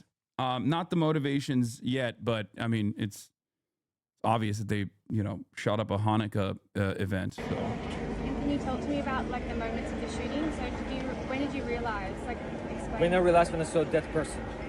When other people start seeing a dead person, when everybody realized. I mean, this is just a guy, right? Has anyone else at the event expressed this sentiment? And if not, why highlight a single deranged statement? Okay, that's actually a great question. So this is just one guy, right? Except every single member of the Israeli government, the entirety of the Israeli media, and all of the foreign ambassadors that went on television have basically expressed identical sentiment to this person. See, like, it's so similar to one another that it almost looks coordinated when it's not. Well, in the case of the Israeli government, it is obviously like they immediately go and hit these lines over and over again. As I talked about earlier, as I showed you earlier, Israeli media in unison said, oh, Iran is responsible for this. Islam is responsible for this. You have to combat Islam. right? And many different ambassadors, Israeli ambassadors, Israeli envoys, Zionist envoys went on television and expressed similar statements. Oh, this only happened because like they let anti-genocide protests take place in Australia. They let anti-genocide protests take place in London, in England. And also this was obviously, this clip was obviously, featured by a prominent Hasbara account, and it now has 34,000 likes. This is like 7th of October. This is like Nova Festival in Israel. This is exactly that way. That's what people on the Nova Festival, young people came to have fun. That's what they have experienced. Exactly the same. The terrorists came and killed them. Then how people in Australia, I'm talking to all the people, you're ABC, I'm talking to all the people in Australia, you have to stand with Israel. You have to stand with Israel, because in Israel, we have exactly the same values as in Australia. We value life. Those people value death. If you harbor the people who value death, the death will come to Australia. In fact, I'm really sorry the death came to Australia. This is a Nova Festival massacre in Australia. Anyway, then we're gonna when there's new updates on this issue, we'll get back to it. But yeah, we got this shit going on too. We're gonna be talking about the young Republicans, but let's talk about our very own school shooting that took place. At least 2 dead, 9 injured in Brown University shooting.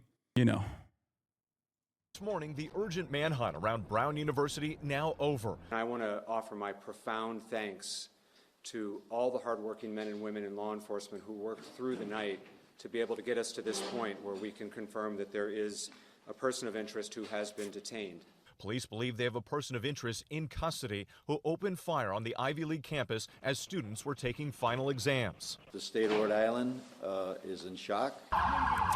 In front of the Sciences Library on the Manning Walk for a male shot in the back. The first calls of an active shooter reported just after 4 p.m. Saturday. Police say a gunman entering the Barris and Holly Engineering Building, opening fire in a classroom on the first floor. The doors of the building unlocked because of finals, giving the suspect access. Terrified students receiving cell phone alerts, telling them to lock doors, silence phones, stay hidden.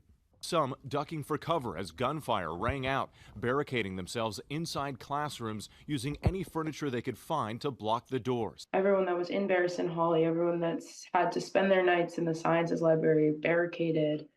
I don't think we've felt that fear ever. I just could not think that it would happen at Brown. At least 2 people killed, 9 others injured, some rushed to the hospital in critical but stable condition, all of them students. Police swarming the scene, immediately entering the building, but they say the suspect exited the side of the complex before they arrived and fled on foot. Overnight, 30 Jews get shot. Hassan, oh shit, got to do an anti-Israel stream ASAP. That's your takeaway, chatter? Okay, no, Kai, you're going to fuck up the... Oh, no. Watch out. Don't go over here. Why do you always come to the left side? That chatter's very limited understanding, or I guess like deliberate misconstruing of what I was talking about is part of the issue here, okay? You do realize that I didn't make this about Israel. Benjamin Netanyahu instantly came out and started talking about Australia's policy towards Israel as his like first statement. Investigators releasing these images of a person of interest, a man wearing dark clothing, maybe a mask, calmly walking the streets of Providence after police say he had just left the building. Police establishing a perimeter around campus. Students locked down inside, eventually evacuated, escorted by officials to buses, taken to a reunification center outside the area late at night. I just kind of felt the same cycle of emotions I felt when I was 12 in Parkland, like just the numbness. Zoe Weissman survived the school shooting in Parkland nearly 8 years ago. Now, as a sophomore at Brown, she's lived through yet another. Right now, I'm just very angry. I think I'm angry that I've had to go through this more than once, that now my classmates and my friends also have this experience in common with me. President Trump monitoring the situation from the White House, speaking to reporters overnight. Yeah, from what I understand, Trump said the suspect was in custody before he actually was. There is a suspect now. Washington Post has revealed that the person of interest authorities took into custody in connection with the shooting at Brown University's Benjamin Erickson, a 24-year-old originally from Wisconsin. People briefed on the investigation told the Washington Post. Erickson has not been named as a suspect or charged in connection with the Saturday attack, which left 2 dead and 9 others wounded. He's still a person of interest, not a suspect. Sorry. But of course, before any of that was revealed, Laura Loomer and many others instantly did what they always do, which is there's only a couple talking points here, and you guys already know. Either blame trans people and say the shooter was trans, or Antifa, Trantifa, or Muslim. Okay? Laura Loomer's conspiracy theory about the Brown University shooter being Muslim non-white foreigner just fell very hard. The shooter's name is Benjamin Erickson from Wisconsin. Mass shooter at Brown targeted classroom with a professor who taught Judaic studies at Brown University. The professor also taught abroad in Israel. Why is the media protecting the murderous Muslim who killed innocent people at Brown University? Sources tell me that the Democrat officials in Rhode Island and woke administrators of Brown are doing all they can to hide the fact that the shooter at Brown University was a Muslim who targeted the classroom of Professor Rachel Friedberg, who taught Judaic studies in addition to economics. A source told me students heard the shooter scream Allahu Akbar before he opened fire, but the PC culture of Brown has them afraid of being called Islamophobic. Source tells me police and FBI agents on the ground have also been instructed by Democrat officials on the ground in Rhode Island to not say the words Muslim or Islamic terror. How much more of the Islamic invasion are patriots going to take before they just can't take it anymore? How much longer before they make the choice to save the West from this jihadist invasion? We are really playing with fire. Patriots in the West are being pushed to the limit. This is all before Laura Loomer knew anything about the background of the shooter, by the way. Why is the FBI not telling us the name of the shooter from Brown University? Why does it feel like Obama runs the FBI? Same sanitized language, same refusal to speak the truth, same problem with jihadi cockroaches infesting our country because so many officials can't say no to Arab money.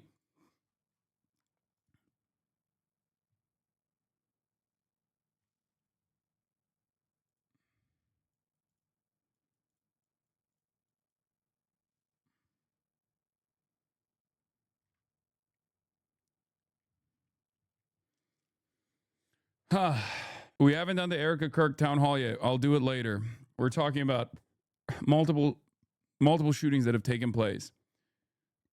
Well, it turns out the person of interest in the shooting at Brown University is Benjamin Erickson, a 24-year-old originally from Wisconsin. According to 2 people briefed on the investigation, they spoke on the condition of anonymity because they were not authorized to publicly discuss the probe. Authorities have not named Erickson as a suspect or charged him in connection with the Saturday attack, which left 2 dead and 9 others wounded. Officials have repeatedly referred to the person in custody as only as a person of interest, a term investigators use to refer to someone whom they wish to question and believe has relevant information. Now, we don't know anything yet, okay? We don't have enough evidence yet, okay? I'm not going to sit here and immediately go, oh, well, it's a white guy, so he definitely did it, okay? I'm not, because I'm not fucking Laura Loomer. Laura Loomer didn't have any information whatsoever, for the record. Not even this level of information, a person of interest named in the process, before she instantly said, oh, this is Islamic terror once again. Islamic jihadist terror. These cockroaches are infesting the Western world. But yeah, Benjamin Erickson has been named as the Brown University shooting suspect in police custody. Officials say they are investigating his mental health history and a possible connection to the university. So far, that is all we know. Have a man in custody, and he has now been identified as Benjamin Erickson. Law enforcement officials say they're looking into what might be an extensive mental health history for Erickson, and they say also that they're looking into a possible connection to Brown University. So the update on that story. Does the U.S. not have laws against incitement of violence / hate speech? That's what Laura Loomer was doing? No. Fuck no. And even if we did, do you think they would utilize that against someone doing Islamophobic narratives? Someone who is close to the administration? You can do that every day if you're conservative, regardless. And especially towards Muslims. It's encouraged. Suspect has been named as Benjamin Erickson, and he is in police custody. Brown University situation, what a terrible thing it is. And all we can do right now is pray for the victims and for those that were very badly hurt, it looks like. And we'll inform you later as to what's happening, but it's a shame.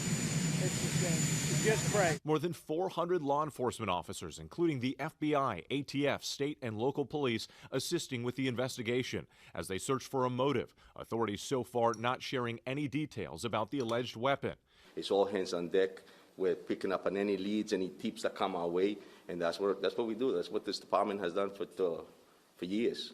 And so when some incidents... I just feel like if you replace Muslim with Jew in that statement, there would absolutely be repercussions and likely an arrest. No, the fucking FBI will knock on your door for far less. No. I mean, maybe in the past, but not anymore. I mean, look at Nick Fuentes, Candace Owens. Like, no.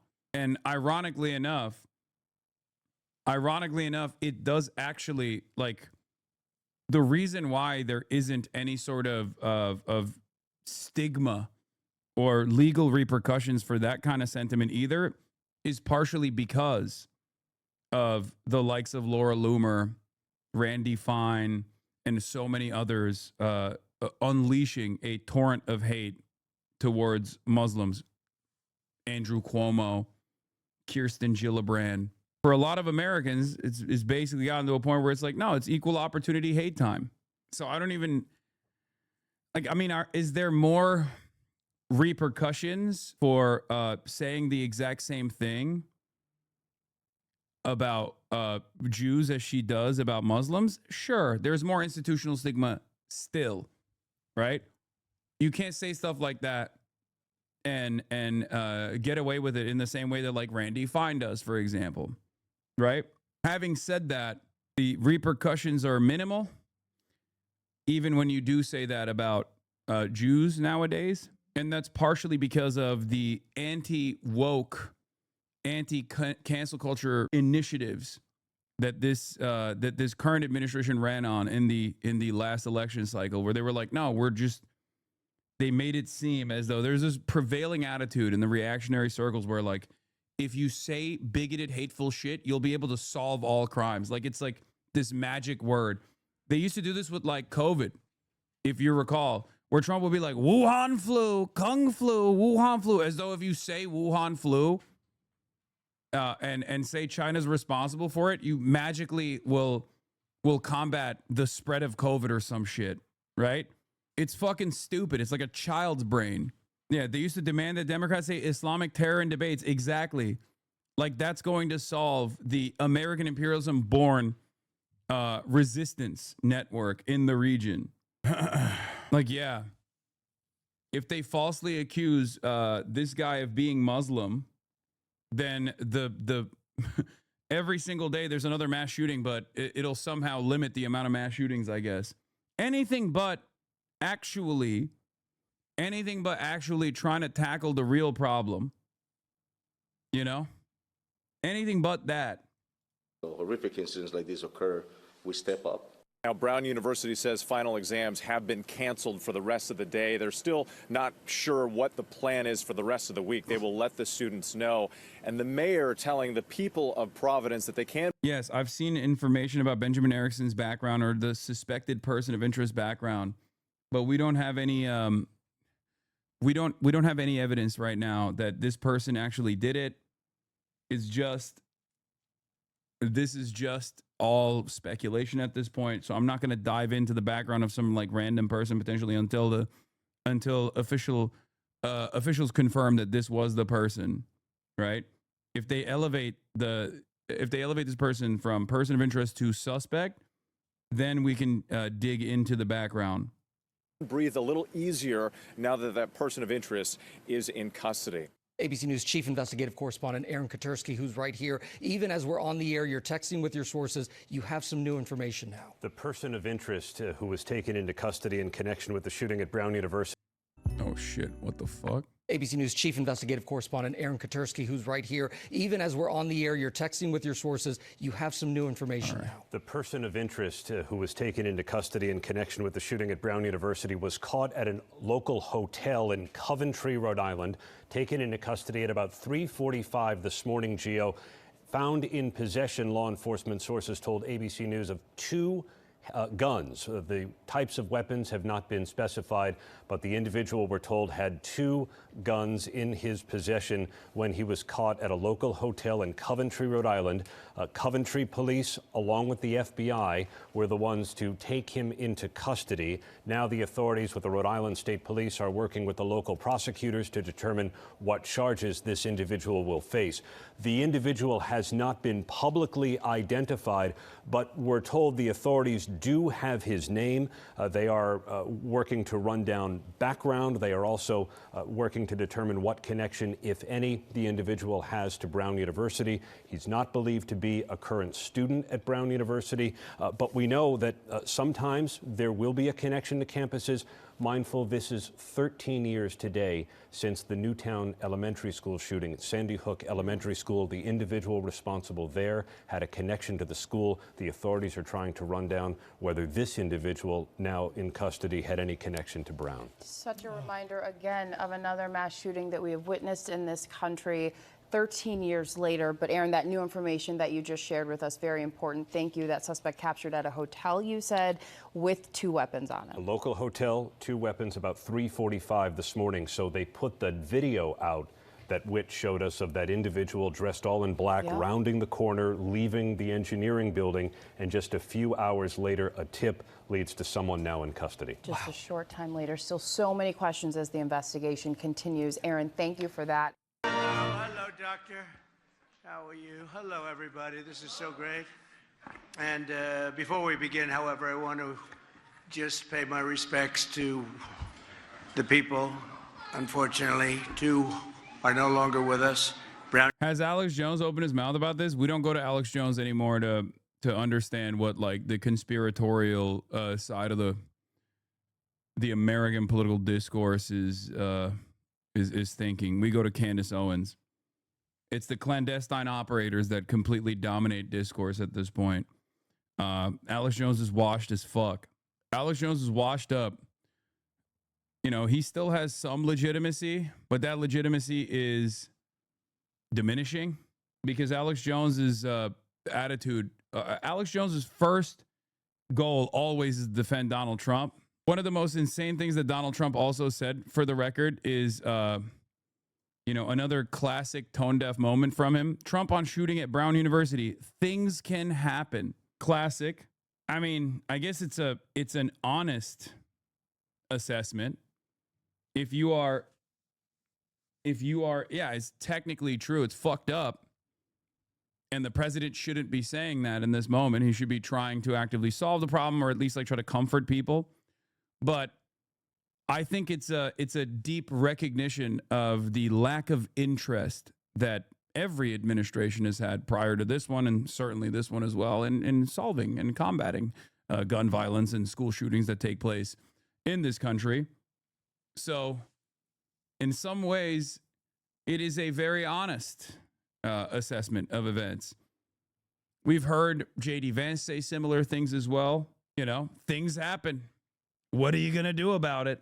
University, 9 injured, and 2 are looking down on us right now from heaven.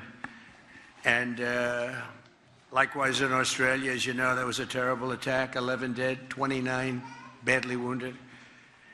And that was an weird they didn't say the same about Charlie Kirk. I mean, honestly, with Donald Trump, he did low-key do the same thing about Charlie Kirk, which is even more insane because he like personally was friends with Charlie Kirk, right? They were like, oh, how do you feel about Charlie Kirk? And he was like, oh, it's terrible. Also, look at my ballroom, you know?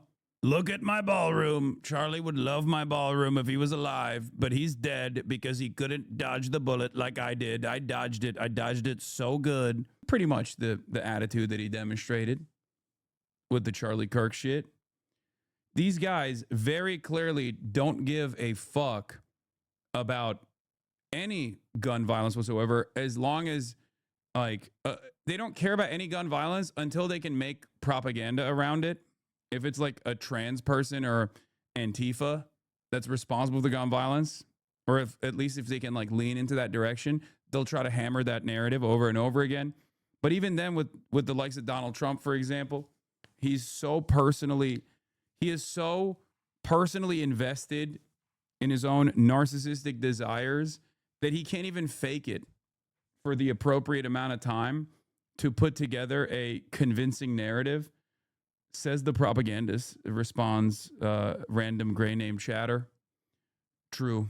So true. You're right. I should instead do propaganda in the way that you like it and tell you sincerely that this fucking dipshit actually cares about you. Will that make you feel better if I just lied to you? If I just lied to you and told you that Donald Trump actually does sincerely give a shit about you? If I said he's based, he's the real uniter, Daddy Trump loves us, Daddy Trump loves you first and foremost. Would that make you feel better? For a brief moment, I just basically sang you a lullaby so you can cope instead of recognizing potentially the devastating reality that the American government has never cared about you at all. Anti-Semitic attack, obviously. Yeah. Oh yeah. Let me package that up once again. First time reading Bungalater, first time reading the Hassan chat, and they really are just as scummy as their cult leader. Okay. Well, let's not ban this guy. I want to hear what this guy has to say. Okay. Once again, what's the alternative, chatter?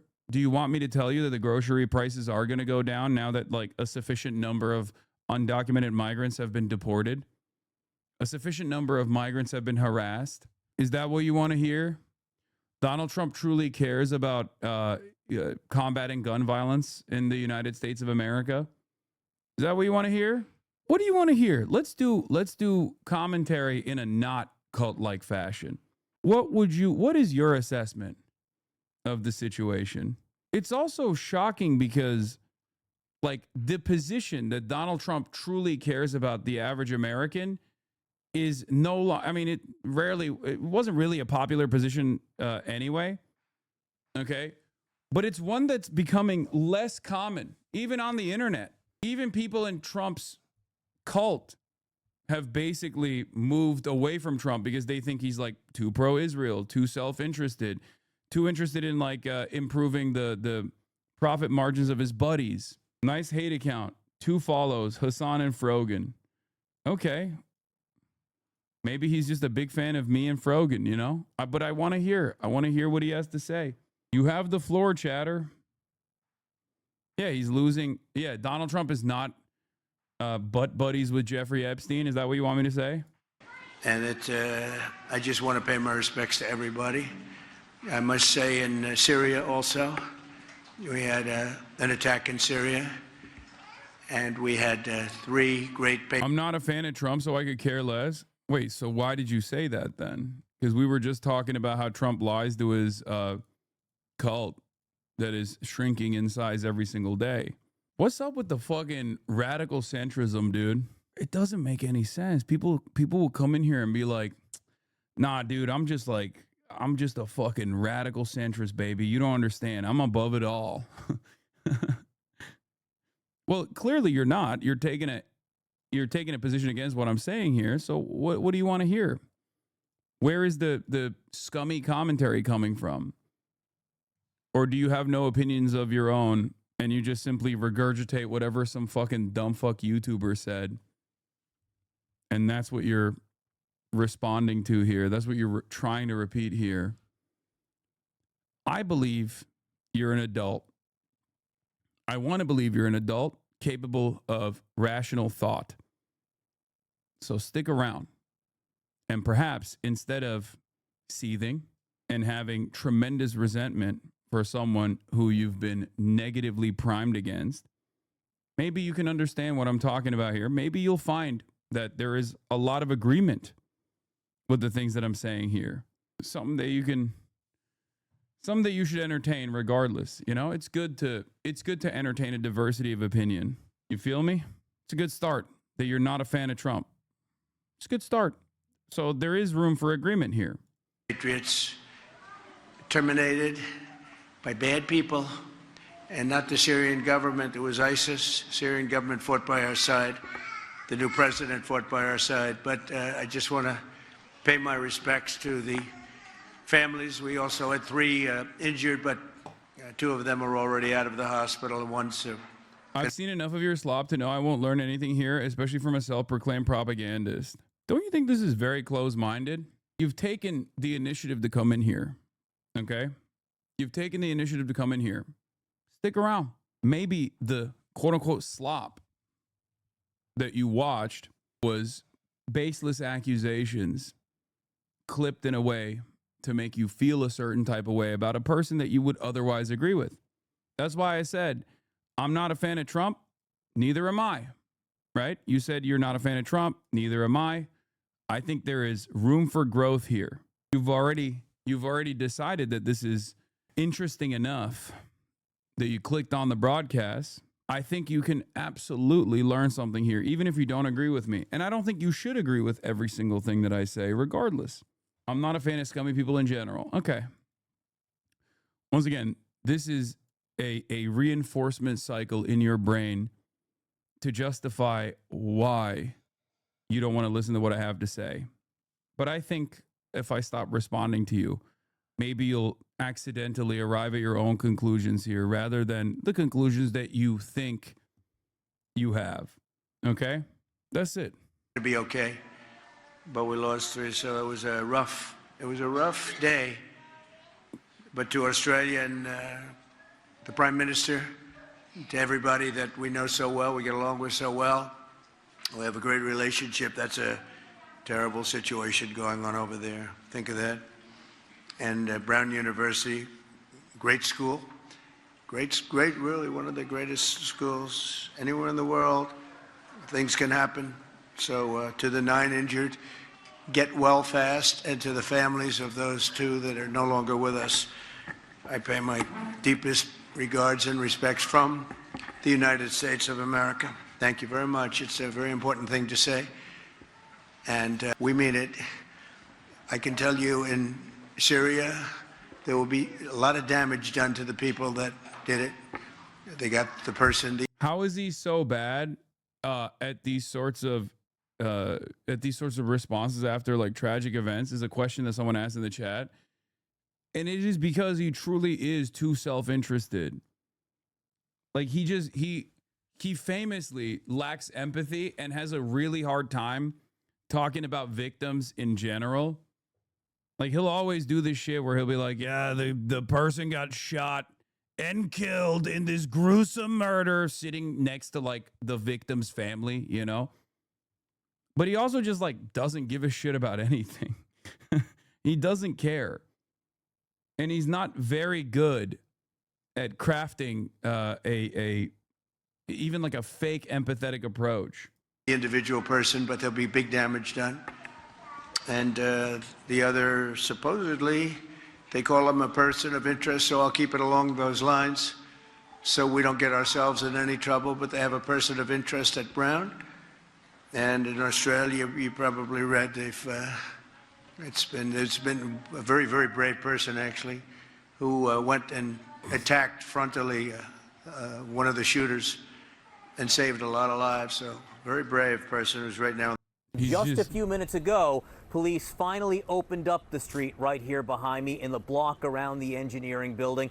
It was in there where the economics class, Principles of Economics, with some 60 kids was being held when someone walked in the room there and began shooting, killing 2 people, wounding 9 more. As you said, a person of interest is now in custody as police are going through all the physical evidence they have, which is 2 guns that they found on him at the time they took him into custody, and the shell casings they found as well at the scene. One notable thing we've seen here on the campus is behind us there have been students. Yeah, you know the person of interest is white because they immediately started looking into his mental health, okay?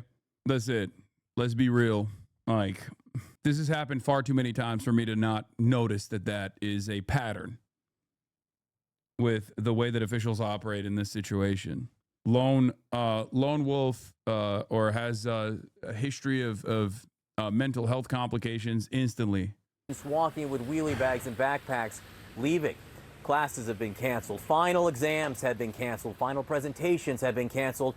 So students who can leave are leaving, in some cases days as much as a week earlier than they had anticipated. I want to get to CNN's Lee Waldman, who arrived here just within hours of the shooting overnight.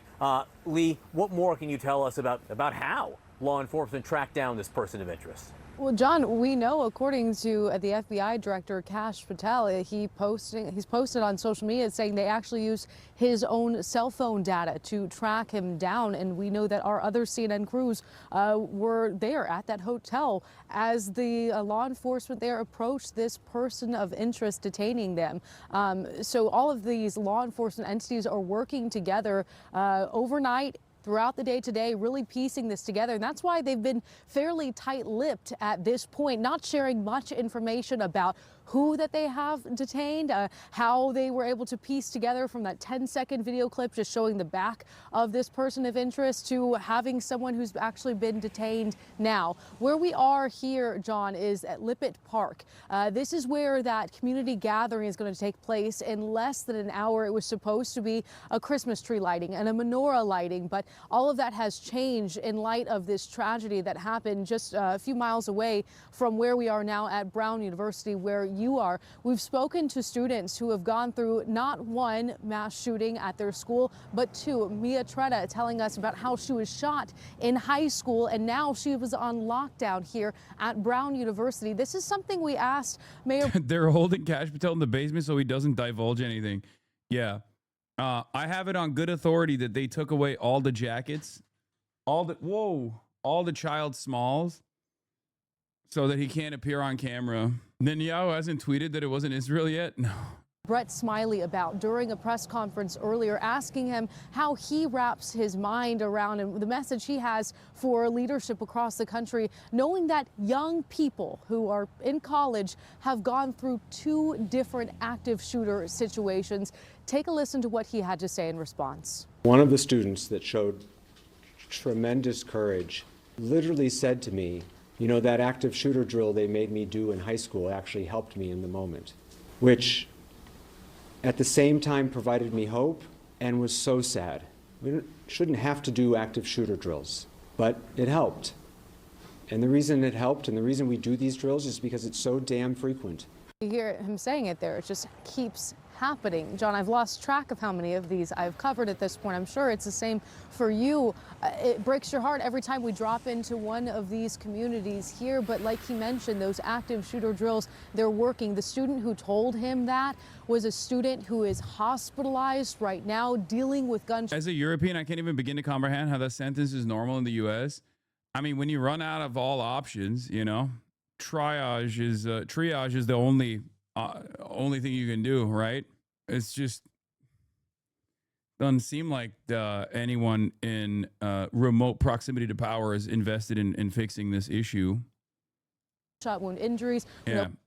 Thoughts and prayers, maximum freedom to learn how to run away from bullets. 8 students were shot. Another student hurt by shrapnel and took themselves to the hospital immediately afterwards. It just shows you how far-reaching these tragedies are, touching every member of this community. Absolutely, no question about that. And Lee, just so our audience knows, you were talking about where this person of interest was taken into custody in Coventry, Rhode Island. We showed some pictures of that hotel.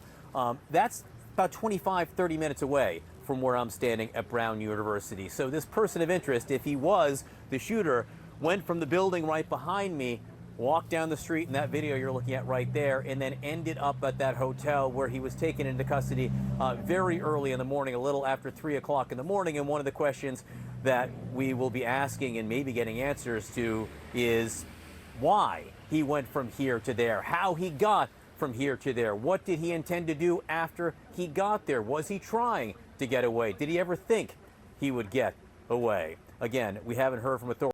Genuine question, but do people in America have to pay for healthcare in situations like this, when they're in mass shootings? I actually don't know. I guess there's like some kind of insurance, right? But I don't know. Authorities now for several hours, unclear whether or not they will brief again. Most of the new information we are getting coming from CNN's own reporting team, which I'm sure there's got to be like some kind of government pool of funds or something, right? Do we have to ask? You have to pay?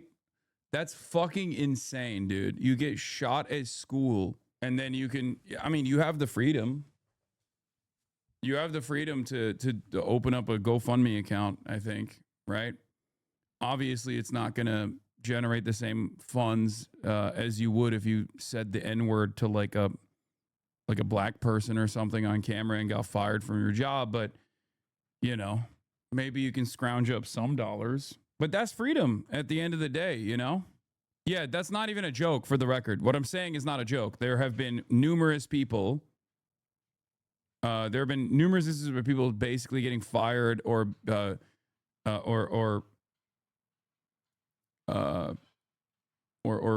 you know, getting quote unquote, I guess, soft canceled for calling a black child at the playground the N-word, for example. And then they've fundraised like hundreds of thousands of dollars. Who pays for medical bills after mass shootings? Costs for gun-related injuries fall on the taxpayers and the employers. See? When Ashton Gamblin remembers the night she was shot 9 times, she can picture herself lying in the ambulance and worrying about whether she could afford it. That's how the American medical system is, she told ABC News. I just got shot and I'm concerned about how I'm going to pay for the ambulance ride.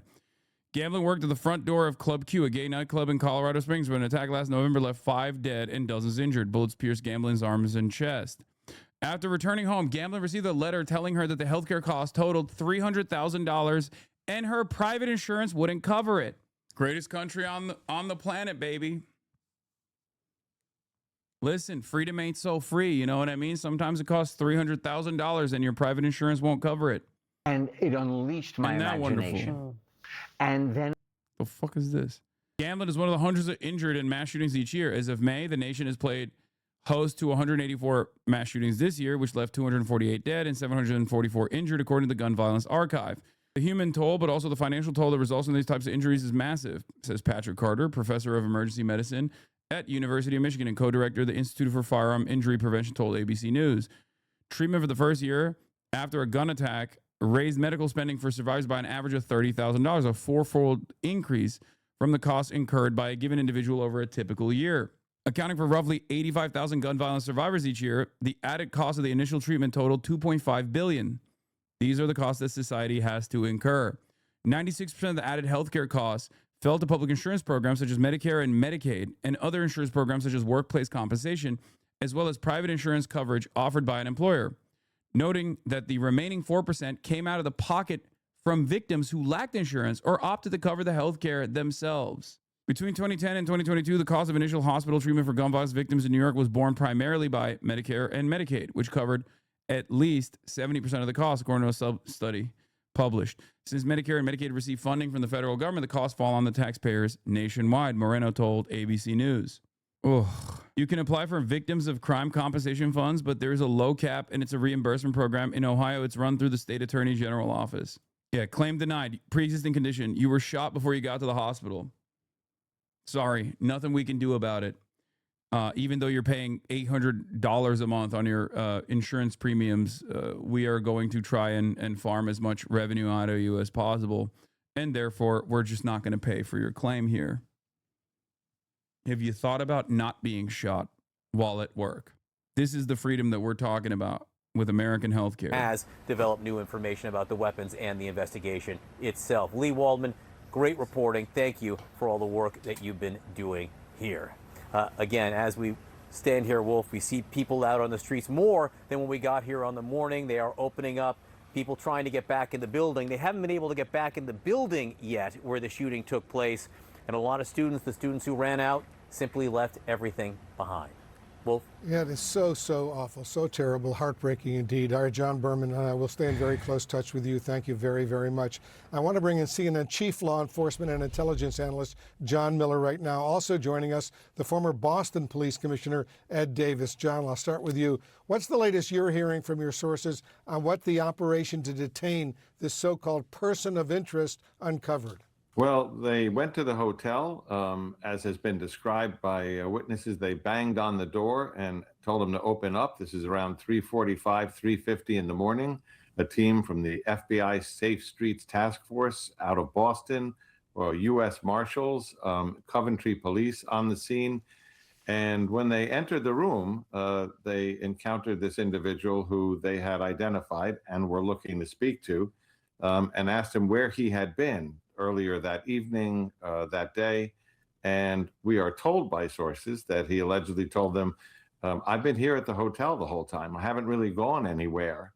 They took him into custody. Along with that, they recovered 2 weapons, One, a 9mm Glock semi-automatic pistol with a single stack magazine and a laser pointer. Why is that important? Witnesses told police that this gun had some odd device attached to it with a laser beam coming out of it. So that is an indicator that they were looking for. The other gun, a revolver, they have shell casings at the scene. They're going to compare to these weapons. The revolver would retain the shell casings. The semi-automatic pistol would eject them. They're going to have to measure both guns against ballistics recovered at the scene to see if they can tie those guns to the scene, to the victims, and then the individual who had them in that hotel room, as well as a number of other tests. So they have interviewed this subject. We do not know how forthcoming he has or hasn't been since he's been in custody. But where does it go from here? Do we hear that he's going to be charged in a shooting? Do we hear, for instance, if he is a resident of Wisconsin, which we've been told, that he's going to be charged with possession of the two weapons in Rhode Island as a non-state resident? All of that still up in the air now, Wolf. What do we know? What are we hearing about? And we're not getting a lot of information, but what are we hearing about this individual's background and/or motivations? Well, That's a very fluid question at this point. We have been told in public statements from the school as of the time when they said earlier today that there was a person of interest, that person was not a student at the school. We've gotten pretty strong indications from law enforcement sources that if he is not a student now, he was a student. And that may be something there, Wolf. If he was a student and he's not now, what occurred to make him not a student now? Is that part of the motivation? That's where we don't have a lot of illumination. Bro, if it's a white kid, it's mental health, but obviously we will not take any initiative to solve any of the problems. If it's like a brown person, if it's a white person, then mental health gets slammed. Okay, they say, oh, there's a mental health problem. If it's a brown person, insert whatever, if it's a person of like minority background, insert whatever background they're from, vilify the entirety of said subgroup, and then also still refuse to solve any of the problems. It's great. Ultimately, nothing gets solved. That's it. It's just, will this actually move the needle and further hatred in the country, or will it not? Into the inside of this. And we've been carefully tracking his background. It appears that he is former U.S. military and comes out of Wisconsin. But so far, the picture we have of him is really more of a sketch than a richer one. And motive, still something we're waiting to hear more about. Yeah, we're trying to figure out why someone would drive all the way from Wisconsin to Rhode Island to allegedly commit this crime. All right, stand by. Ed Davis, the former Boston police commissioner, is with us. The police chief there on the scene told reporters today, Ed, that it took all hands on deck to detain this so-called person of interest within 12 hours of the shooting. Authorities have only released this video of him from a security camera. So what does that tell you? Good afternoon, Wolf. I'm glad you asked, because that particular issue is really central to their ability to run this guy down. It wasn't until that video, and it wasn't very clear. It wasn't a video that you could make an ID from, but it did show what the individual was wearing. It showed how the individual walked, his gait, his height, his weight, things like. Why is this shooting getting far more attention than other school shootings? I think he killed two people, because oftentimes when when school shootings on college campuses happen, it doesn't end up with like casualties, just people gravely injured or severely injured, and it drops out of the discourse cycle fairly quickly. Two, it's an Ivy League school, Brown University, so that actually that actually increases the interest. And last but not least, and I know this sounds so cynical, but I do think that if you're going to do assessment on why the media gravitates towards certain stories, you have to be as cynical as the way these guys operate. And I think aside from rich people going there and their children going there, it's around holiday season. So like there's not a lot of news happening. It's like a slow news cycle. And I think that's also part of the reason why there is more interest in this story. Like that, you could discern from that. What do you mean? So much is happening. For guys like this, for CNN, it's a slow news cycle.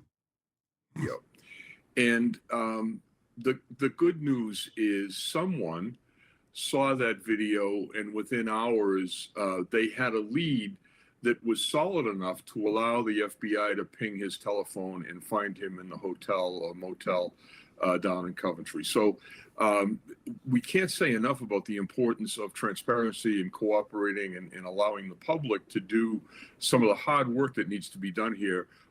Ladies and gentlemen, the premiere event that you've all been waiting for. CBS News presents a town hall with Erika Kirk. It's time to pop a perky and get Charlie Kirky. As you guys know, Israel's most loyal and yet most incompetent soldier, Barry Weiss, became the editor-in-chief of CBS News not that long ago, after CBS News was purchased by the Ellisons, with the express purpose of making CBS News more pro-Israel and more pro-right-wing.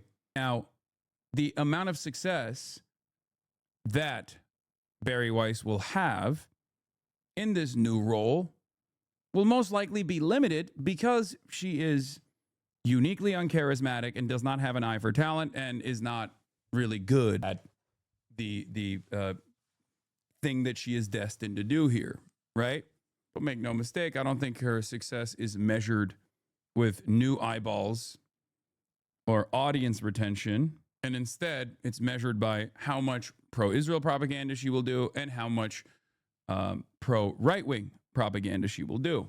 But in an effort to garner attention around CBS News, Barry Weiss wanted to do a town hall with the widow of Charlie Kirk, Erika Kirk.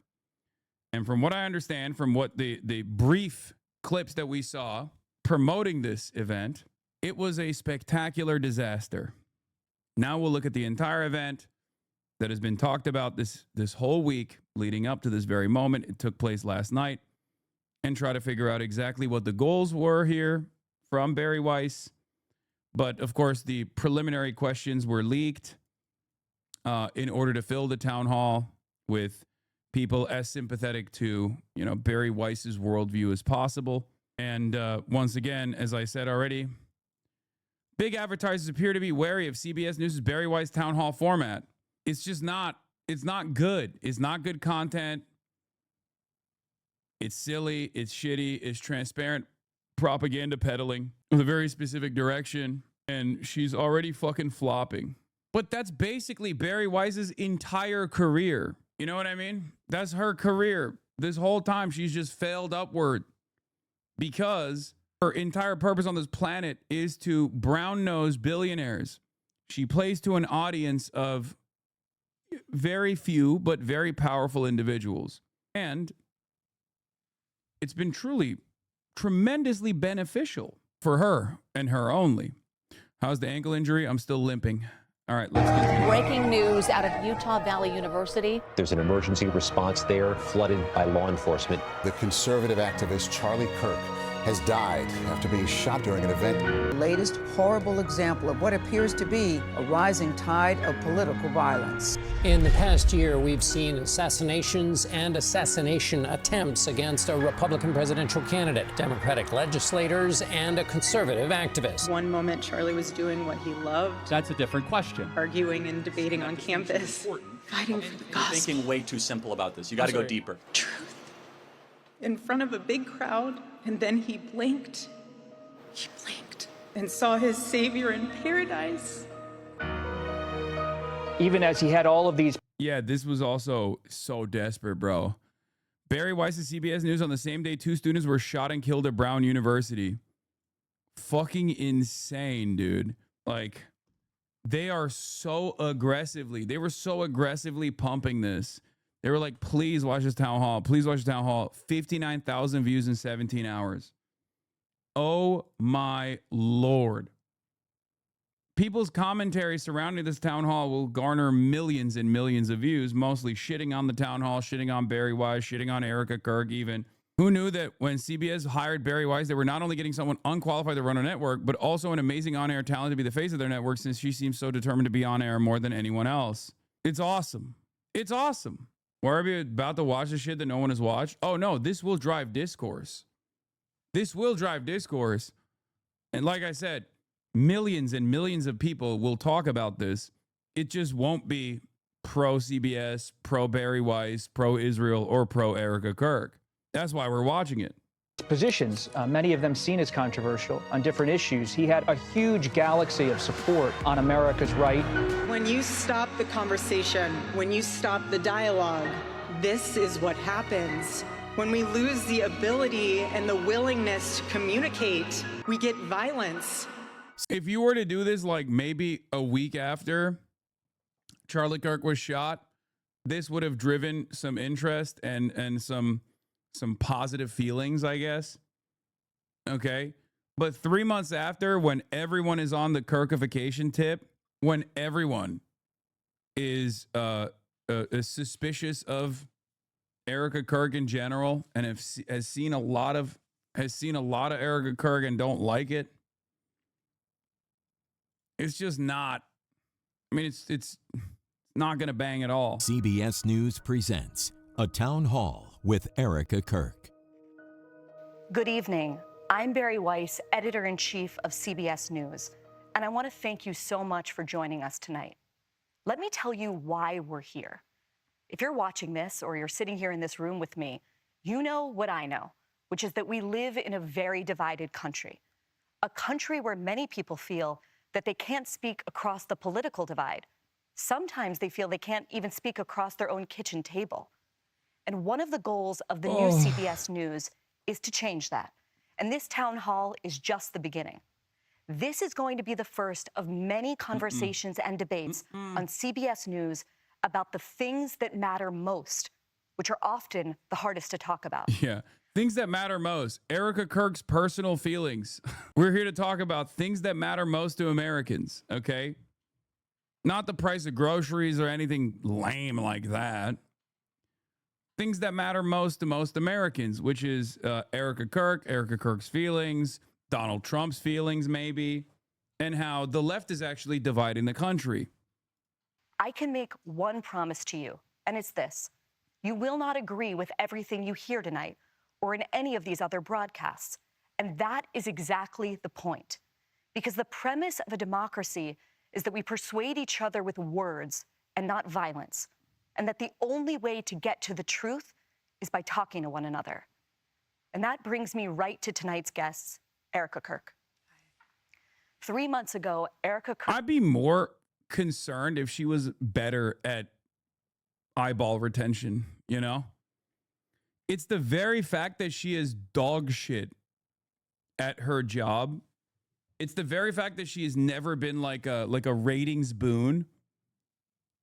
Never been able to reach genuine success in the independent sphere that makes this whole thing a lot funnier. Like if you had like a good propagandist that was doing pro-Israel propaganda at CBS News, I'd be more worrisome. But the very fact that it's Barry Weiss doing it and she's absolutely dog shit at her job makes this really funny. Kirk's husband, Charlie, was assassinated on a college campus in Utah. To some, Charlie Kirk was controversial. To others, he was heroic. What is indisputable is that he transformed the American right in the 21st century. He did it through an organization called Turning Point USA, which he founded when he was only 18 years old. In the wake of Charlie's murder, Erika has now picked up his mantle. The mother of 2 young children, she is also now the CEO and chairwoman of Turning Point. Now, Charlie's murder was not an isolated tragedy. And tonight in the audience, we have other victims of the political violence that's ripping through this country. We also have religious leaders, college students, young Christians, and others invited by CBS News. You're going to be hearing from some of them tonight. Okay, we have a lot to talk about.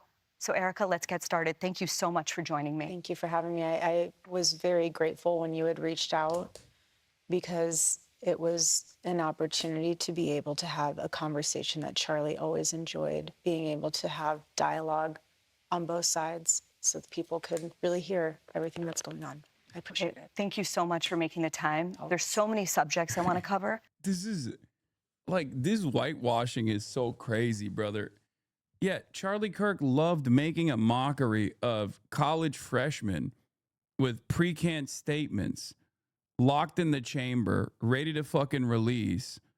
And he would cut people that would actually destroy him in said marketplace of ideas to do pro-Trump and pro-Trump agenda propaganda. That's it. Okay, here we go. Okay, here we go. Look at this. Look at what's happening here. Hello. Little lady. What are we doing here? Little lady is bored. No, you can't get up here. Daddy is injured. I can't pick you up, little lady. You're too big. You're too big now. I know you want uppies, but I'm trying to protect you from Erika Kirk. She wants to carry the flame, dude. That's what it is. That's what it is. She wants to carry the flame herself. She's like, come on, Dad, let me carry the flame a little bit. Look. She's trying to put her paws on my lap to try to get up here. You want to get up here? Is this what you want? Here, look. Oh, about to break my other leg too. Let her speak. What do you want to say, Kaya? What do you want to say? Oh, ow. You're stepping on my foot. Oh, okay. No, it's too much. It's too much. Ow. Oh, fuck. Okay.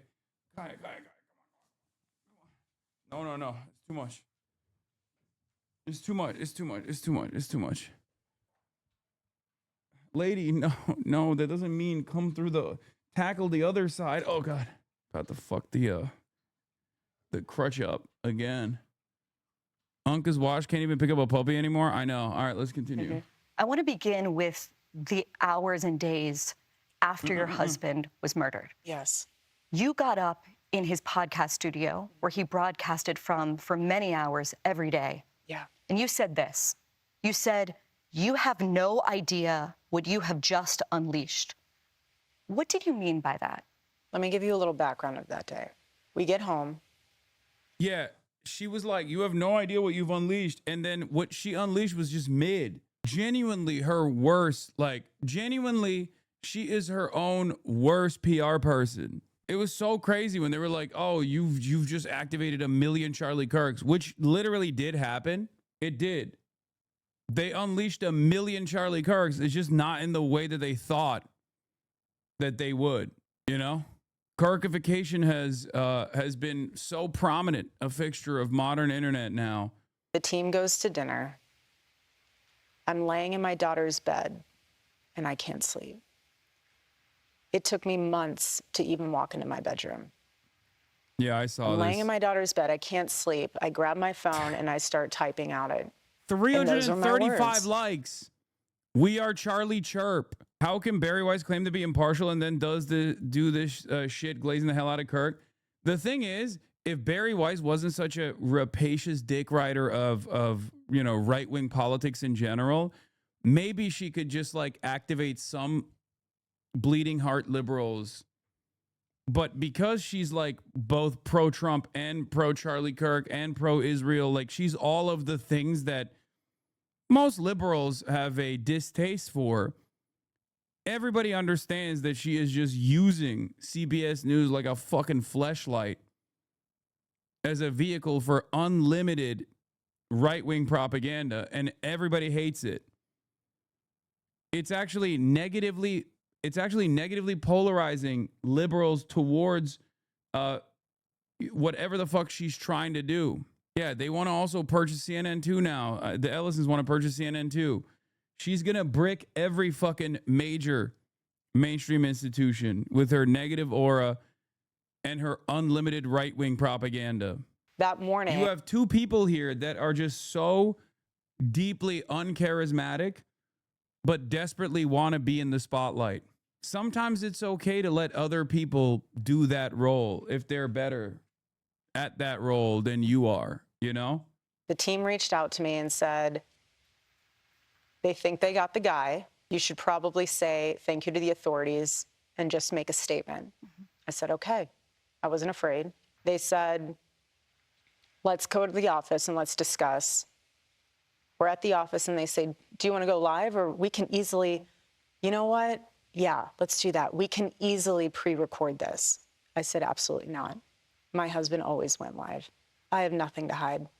We're fully transparent. What you see is what you get. If I start breaking down on live TV, I break down on live TV. My husband was assassinated. He didn't die in a car accident. So we go live. I write all of my own speeches. And when I said that, that is the Holy Spirit that is unleashed. Oof. That is a revival that's unleashed. That's not meant for call to violence. That's meant for people to understand that the Lord is moving in ways we have no idea. And God is going to use something so tragic to wake people up to realize that our life is short. He only lived 31 years. 31 years. And so, yes, you have no idea what has been unleashed. But I will promise until my last... I got a pretty good idea. I'm seeing it. It's maxed out Kirkification, you know? They did unleash 1 million Charlie Kirks, it's true. breath, that I will let the Lord use me in ways that he only can. Oof. To bring glory to him and to the kingdom. And it has been unbelievably powerful. And it's just the beginning. Erika, one of the most alarming things about Charlie's murder was the way that some people in this country reacted to it. Yeah. And not just online. This was an idea that you encountered a lot. And the idea was this. They kind of justified it. They basically said that because Charlie said or believed things that they believed were controversial or even hateful, that he somehow had it coming. What do you say to people who justified his death? You're sick. He's Slow a zoom. human being. So slow zoom, camera panning. It's so fucking rehearsed. And once again, this is 7 minutes in. It's the first line of inquiry from Barry, right? The first line of inquiry is trying to rehash old ass, dusty ass nachos here, okay? Microwaving dusty ass nachos to be like, well, don't you feel like it's really fucked up that the left was celebrating Charlie Kirk's assassination because of simple disagreements and differences in opinion? Society's already moved on from that. The new meta is Israel killed Charlie Kirk, right? You can't pander to this narrative any longer because the overwhelming majority of salient talking points are actually coming from the right. There is a much newer meta right now that they're all aware of.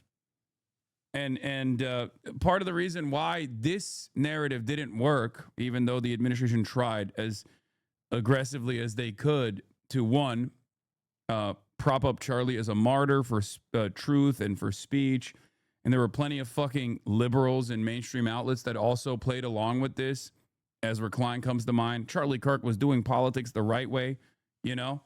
That all fell apart because of the questions that people had and the interest that people had towards this very high-profile assassination, and the heavy-handed nature of Trantifa narratives kind of falling apart when they found out that it was a good old boy that actually was responsible for the assassination. They went from, this is a trans person that definitely did this, clearly a transgender activist, only to cut away at that overwhelming narrative when they found out that it was a Mormon from a good family, white, right? So now there was no messaging discipline. People just some people were mad that they weren't hitting the Trantifa line as hard. And then Candace Owens came out of nowhere and was like, this is Israel. Israel did this. And then Benjamin Netanyahu came out of nowhere and was like, Israel did not do this. Many people are saying Israel did this. I had to take time out of my, baby starvation and baby annihilation machine command to deliver this 3-minute video about how Israel could not have done this. Please don't say Israel did this. Like, guys, please don't say Israel killed Charlie Kirk. My t-shirt that I'm wearing that clearly says Israel did not kill Charlie Kirk is inviting a lot of questions that is answered by the t-shirt itself. What's going on? You're sick. He's a human being. You think he deserved that? Tell that to my 3-year-old daughter. It's crazy. I don't think anyone should do that to a 3-year-old child. You want to watch in high res the video of my husband being murdered and laugh and say he deserves it?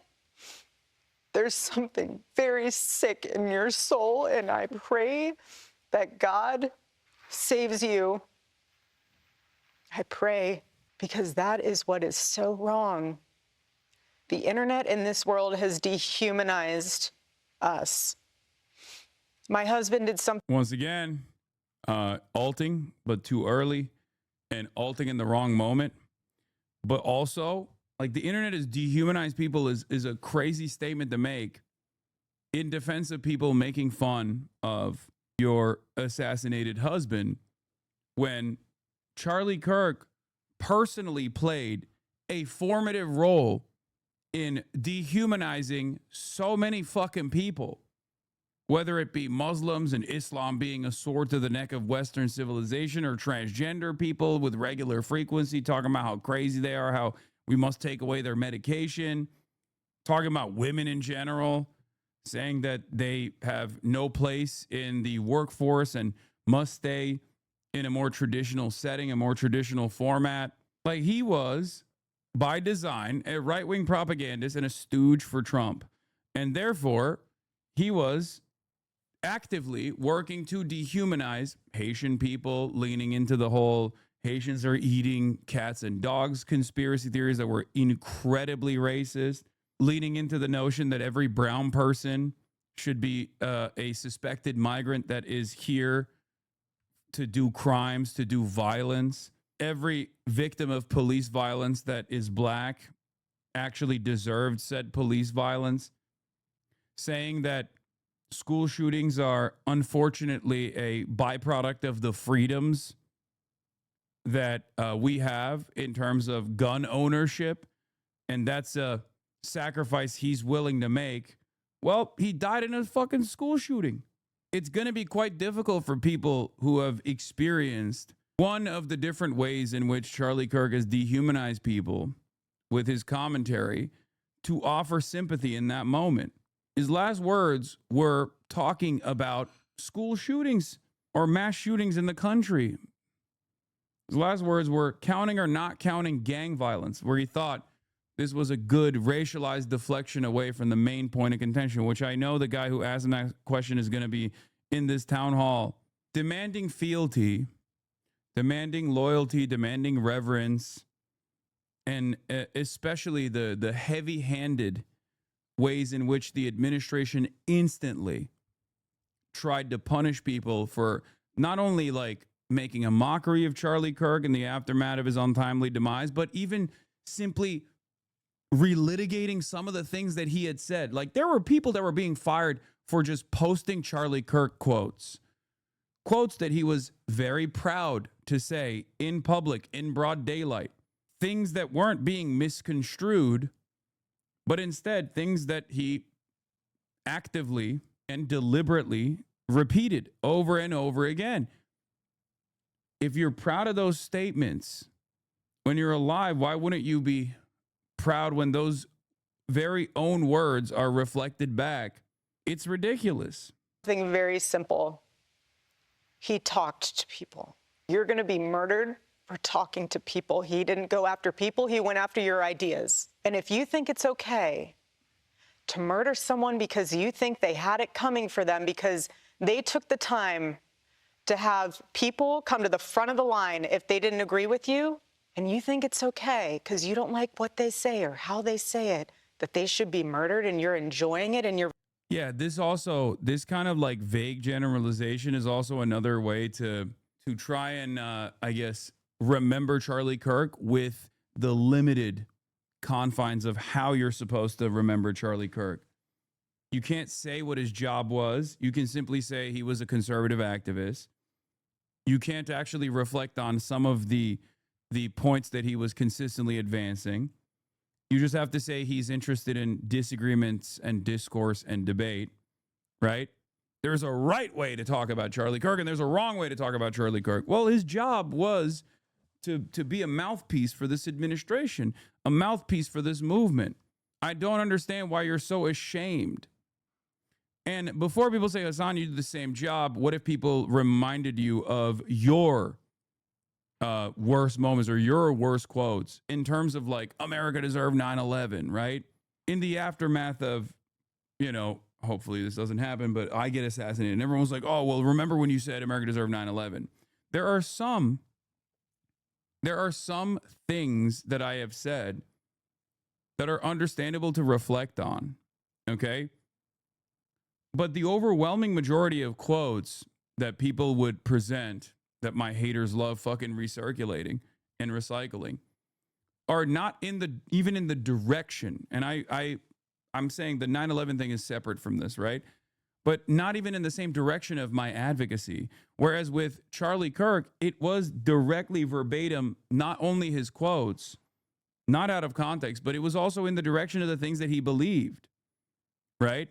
Like if you were to turn around and be like, oh, Hassan, I don't know, like even in the most negative framing in the aftermath of my assassination, if someone were to be like, even in the most negative framing, if they were to be like, oh, he was an anti-Semitic terrorist, right? Why was he an anti-Semitic terrorist? Well, because he believed that people are, of course, going to resist against Israeli occupation. Because he humanized the victims of Israel's settler colonial violence. That's why he's an anti-Semitic terrorist. Yeah, if you were to have that conversation, I think most people would realize like, oh, never mind, you're a fucking piece of shit for saying that. But with Charlie Kirk, it's like, even if you entertain like where he was coming from with respect to black female pilots. I'm thinking of like one of his chosen issues that he would talk about. DEI has created an environment where like if there's ever a plane crash or whatever, it's because there's probably like a black woman who is a pilot. And Charlie Kirk talked about how he was Charlie Kirk would talk about how he would be scared if he walked into a plane and saw a black woman as a pilot. How do you describe that? The motivating principle there and your worldview there is very clearly racist. Oh, he just wanted, he wanted the best possible person to actually be in charge of a role that is so important for, safety and security for the hundreds of people that they're, flying. Okay, but you don't think a black woman is capable of being the best possible person for that job. It's that very same question that is at the heart of our disagreement with Charlie Kirk. It's that very same problem. The automatic assumption that a black woman is incapable of being the most qualified person is the issue here. That's what I mean when I say these aren't bastardizations of Charlie Kirk's worldview. These are accurate reflections of the things that he advocated for. Okay? High Place is now your most famous quote instead of the 9/11 one? Yeah, I don't think so. I think that's just more so a reflection of how online you are. Yeah, I would see a bunch of doors open. I got to pee. Kaya plays. Okay. Rejoicing in that? Doors open. That is evil. Evil. As you know, and as I know, one of the ideas that has gained a lot of traction among young people, especially in this country, Erika, is, and this leads them to this kind of justification, is the idea that words... Yeah, is that he would often talk about how DEI hired people were people that were stealing jobs from qualified white people. He directly saw them as stealing. That's a verbatim quote. Exactly. It's fucking ridiculous. ...themselves are violence. And that brings us tonight to... I'm with you, but any conservative saying this is obviously going to say that Kirk did believe black women could be competent pilots and that his comment was about a supposed elevated risk of a black woman only being there because of DEI, not because she's competent. How should one respond to that? My dad is lighting the kitchen on fire again. I don't know if you guys can hear the beeping in the background. Baba! Oh my God. Okay. The point here is that this is based around a false assumption that black people are only elevated to that position because they're black. That's the whole point. It's the false assertion that it's a misunderstanding and a false assertion that black people are only elevated to that position because they're black. That's not true. Also, look at her eyes. Oh my God. Anyway, so Barry here asks like lightly the rhetoric, the dehumanizing rhetoric here.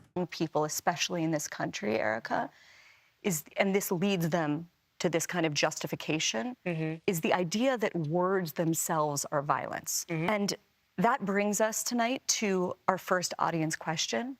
It comes from Angel Eduardo. Angel is a senior writer and editor for the civil libertarian group, the Foundation for Individual Rights and Expression, or FIRE, and he writes passionately about issues of free speech. Angel. Thank you, Barry. Excuse me. Hi, Erika. My condolences.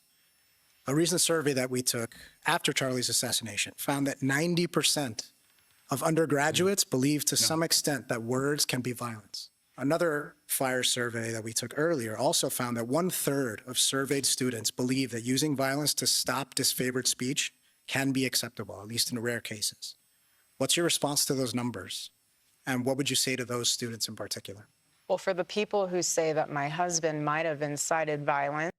As far as like FIRE being pro Kirk in any way, shape, or form here is also crazy because it's a First Amendment auditor institution.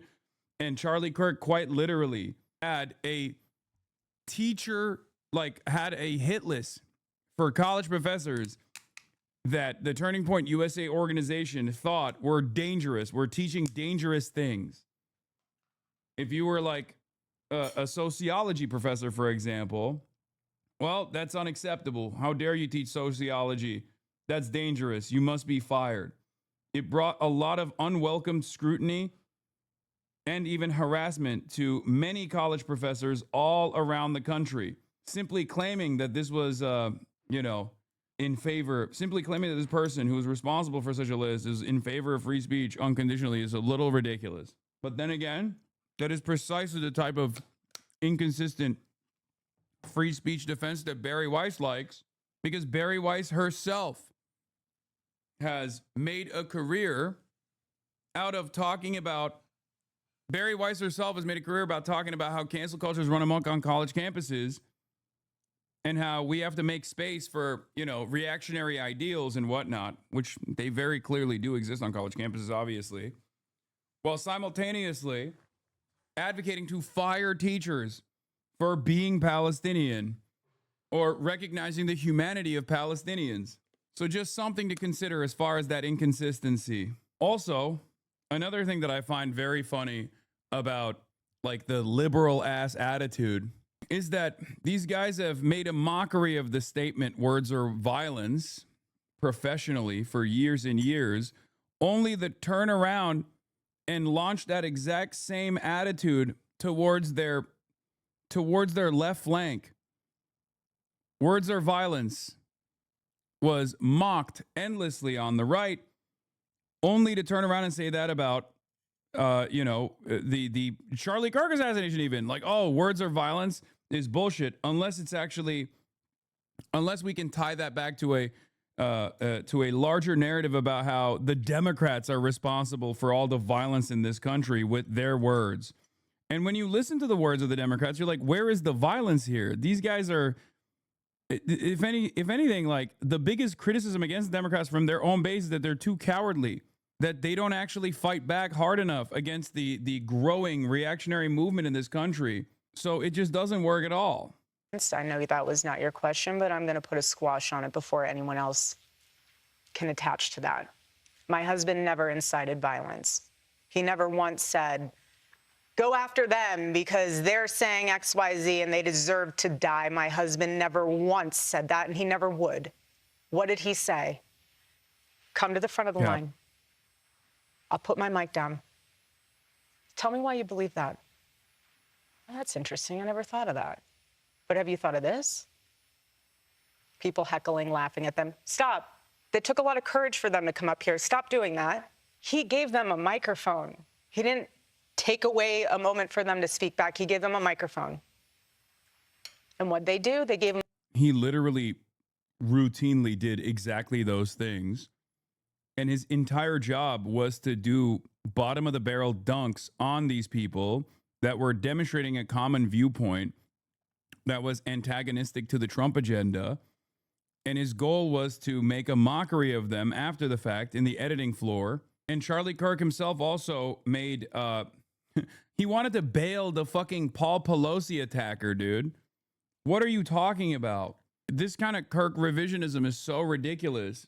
It's so silly. The entire, not to mention the million George Floyd posts, but the entire medium that he just basically stole from Steven Crowder, Change My Mind, is built around this false premise as well. There is no minds being changed there, okay? There's no mind being changed there at all. The whole purpose of that is to cut propaganda by making a mockery of commonly shared opinions. Yeah, here he is calling for people to be the killed. Miss Rachel costume and the uniform, etc. And she comes back and she's like, now I'm just talking as Rachel. And she goes, the reason I'm this way is because I'm Christian. And in the Bible, it says, love your neighbor. And really, I approach people in love. And if you're not doing that, I guess you're not really following the Bible. I shouldn't say that part, you're not following the Bible, but that was kind of the underlying piece there. So Charlie, what's going on with that? Well, let's let her say it. 120, I'll respond, and then I got a dash. I've shared prayers on here before and said, God bless. And that's because my faith is really important to me. And it's also one reason why I love every neighbor. In Matthew 22, a religious teacher asked Jesus, what's the most important commandment? And Jesus says to love God and to love your neighbor as yourself. All the law and the prophets hang on these two commandments. There's no greater commandments than these. I believe it's mentioned 8 times, love your neighbor. So yes, everyone belongs, everyone's welcome, everyone is treated with empathy and respect. It doesn't say love every neighbor except. There are so many reasons I stand strong in love. I stand with everyone. That's who I am. And the love back and the God bless if you disagree is genuine. Andrew? I was just, to Jack's point, I'm dying to know, like, what do you think when Miss Rachel quotes scripture in that way? I mean, Satan's quoted scripture plenty. It doesn't just say love your neighbor, though. It does say love your neighbor except, in a sense. As yourself, but hold on. She's not totally wrong when she says, yourself. first of all, the first part is Deuteronomy 6:3-5. The second part is Leviticus 19. So you love God. So you must love his law. How do you love somebody? Here we go, folks. You love them by telling them the truth, not by confirming or affirming their sin. And it says, by the way, Miss Rachel, you might want to crack open that Bible of yours. In a lesser referenced part of the same part of Scripture is in Leviticus 18, is that thou shalt lay with another man shall be stoned to death. Just saying. So, Miss Rachel, you quote Leviticus 19, love your neighbor as yourself. The chapter before affirms God's perfect law when it comes to sexual matters. I mean, that's one of the worst arguments, but here's a better one. And why is he still in jail? Why has he not been bailed out? By the way, if some amazing patriot out there in San Francisco or the Bay Area wants to really be a midterm hero, someone should go and bail this guy out. I bet his bail's like $30,000 or $40,000. Bail him out and then go ask him some questions.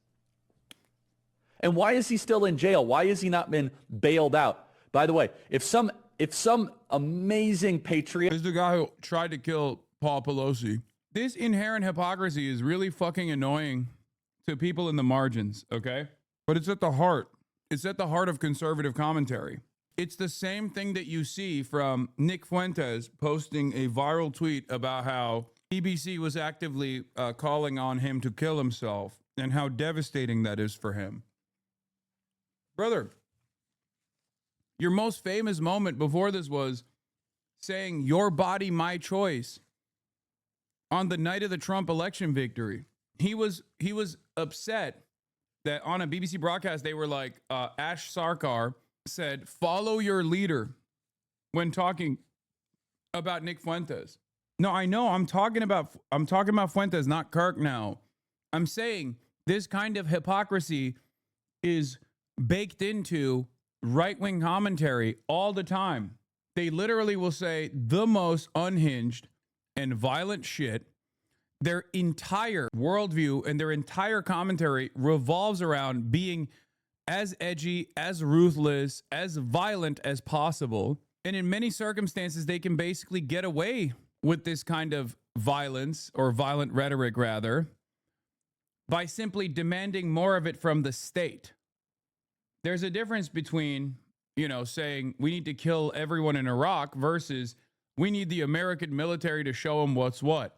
They're both saying the same things, but one is able to hide under the banner of legality as long as it's the state that's dishing out said violence. There's a difference between saying we got to take matters into our own hands with black people who are super violent and we have to give that violence back to them, versus saying police brutality is a necessary byproduct of dealing with like high crime neighborhoods. Okay? And if you're a right winger, you can always do the second thing. You don't even need to do the first thing, right? And some still take it beyond that measure. Charlie Kirk, in many instances, has taken it beyond that. And Nick Fuentes takes it beyond the permissible bigotry all the time. Because Nick Fuentes' primary goal, I think, is to expand the permission structure of anti-Semitism and racism and all of these different forms of bigotries. But the hypocrisy is still there. And I think a lot of people get annoyed with it. I think a lot of people get fucking annoyed with it. One example that's all over the timeline right now is Asmongold talking or responding to this statement from Vadim. In the future, we'll all take turns being sued by psychotic asshole millionaires and then criticized by brain-damaged Nazi-sympathizing incel roach fuckers when we eventually break down as 13-year-old edgelords, MAGA dorks, and boss cheer them on and rinse and repeat. To which he replied with, shouldn't have been talking shit and making things up about people. People like you have no problem participating in reputation destruction, manipulation, and large-scale gaslighting so long as it serves your ideological goals. That's why they cheer and you deserve it. This is a weak person trying to present themselves as a strong person, okay? But the hypocrisy, of course, is that Asmongold has actively engaged in reputation destruction over and over again. The reason why I brought up Nick Fuentes and now I'm bringing up Asmongold while we're talking about Charlie Kirk is because it's a common through line on the political right. They do it all the fucking time. And it's one of the most annoying things that I see with regular frequency. And Nyara responded to that, said, you want to talk about reputation destruction? You're a piece of shit who spreads transphobia, normalizes far-right propaganda, and you deserve to not just be called out, but face real-world consequences for the hate you're spreading. You're not some hero of free speech. You suck. Okay? To which Bo Blacks responded with, if Hassan Piker or iDubbbz was caught being this openly and blatantly hypocritical, there would be a video uploaded about it by 20 different big YouTubers within 12 hours of it happening, but that won't happen here because it's Asmongold doing it. The bias towards him is nuts right now. The entire slop-tuber commentariat on the internet is all over his nuts in the same exact way that mainstream media is oftentimes all over the nuts of right-wing commentary people. They just refuse to recognize the inherent hypocrisy in this kind of statement. They refuse to fucking call into question that these guys are like very clearly fucking lying. I don't know anything about Bo Blacks, by the way. I have no idea.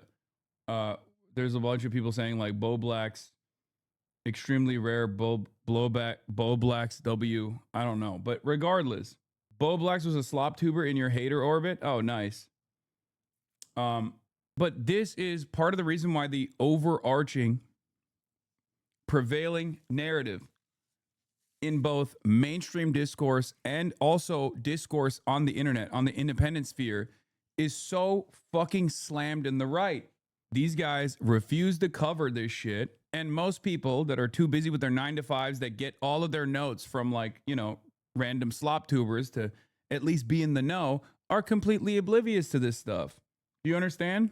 That's how you inadvertently design a media landscape where it is always people who are on the left that are under tremendous amounts of fucking scrutiny, oftentimes not even like legitimate scrutiny, being called hypocrites for things that they don't even believe, for example, or being called out for for political positions that they don't even hold, because there's an endless need to bastardize and vilify the political left on the internet, same as in mainstream media as well. And no one calls into question. Yeah, the 3/5 Twitter post Asman made would have absolutely been breaking news on all platforms if you did something remotely similar, is 100% correct. And that's exactly why this very same guy and his community that has vilified me as an anti-Semitic terrorist for the last 2 years for contextualizing and analyzing why people resist militarily against Israel's occupation and violence, damn near a century of violence, colonial violence, are the very same people who very openly say Nick Fuentes is fucking based. The very same people that collaborated with the ADL. The very same people that actively collaborated with the ADL to deplatform people like myself, then fucking turn around and openly say Nick Fuentes is based as shit, or wanting to collab with Nick Fuentes, laughing along with his praise of Hitler. Not a peep from Dan Stalkman or Ethan, the supposed fighters against anti-Semitism. Not a peep from the slop tubers. Yeah, this is it. Why is this allowed on television, BBC News? This type of violent rhetoric is totally unacceptable, especially in this political climate. This person should be fired and banned immediately. Enough is enough. You're Nick Fuentes, man. I can't believe it.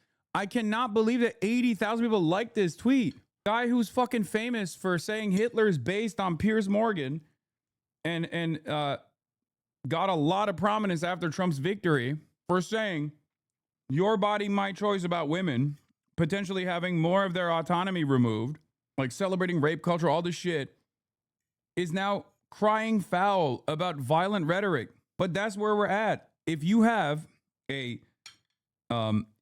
this extremely centrist approach to political discourse that rarely ever invites any scrutiny to far-right figures, right-wing figures, and you spend most of your time browsing the content of people who seemingly only have a lot of smoke for those who are ostensibly or even marginally on the left of the current modern Democratic Party, then what is the expectation? Of course, people are going to think, yeah, Nick Fuentes is right. Why is it? It is rather hypocritical that, this guy who has done nothing wrong is getting called out like this. Oh, I guess they just say everyone's a Nazi. And I guess they're saying that Nick Fuentes is a Nazi so they can justify harming him. Because that's the prevailing narrative on the right. The reason why I'm saying this is because I don't think every single slop tuber is straightforwardly a Hitler-loving, anti-Semitic neo-Nazi. I don't think so. I think they just lean into this stuff because they see that it gets them clicks. I think they're opportunists for the most part. And the reason why I bring this up every now and then is because I hope they see the dangers of the media landscape that they are cultivating. Some are, by the way. Some are definitely invested in this stuff ideologically. But I think the grifters don't realize that they are also creating a breeding ground for this kind of sentiment by routinely hyper-focusing on cultivated drama and manufactured outrage against those who are on their left. Most of these grifters don't realize that this toxic media environment that they've cultivated will inevitably harm them too, unless they become neo-Nazis. And I believe some will, but not many others will. Asman said earlier that this community is ground zero for creating anti-Semitism. See, that's what I mean. These guys don't have any genuine, if you don't have any real worldview other than being a fucking troll, that's how it works. One day you say Nick Fuentes is based for saying he loves Adolf Hitler. And then the next day you say, I'm ground zero for creating anti-Semitism. There's no consistency, but there's only one consistency. It's fuck the left. Okay? There's no ideological consistency there. No matter of policy is important. There's no policy that's actually important here. There's no ideological conviction. There's no moral backbone here. It's just fuck the left. And you do that with whichever direction you have at your disposal. Sometimes that means, collaborating with the ADL.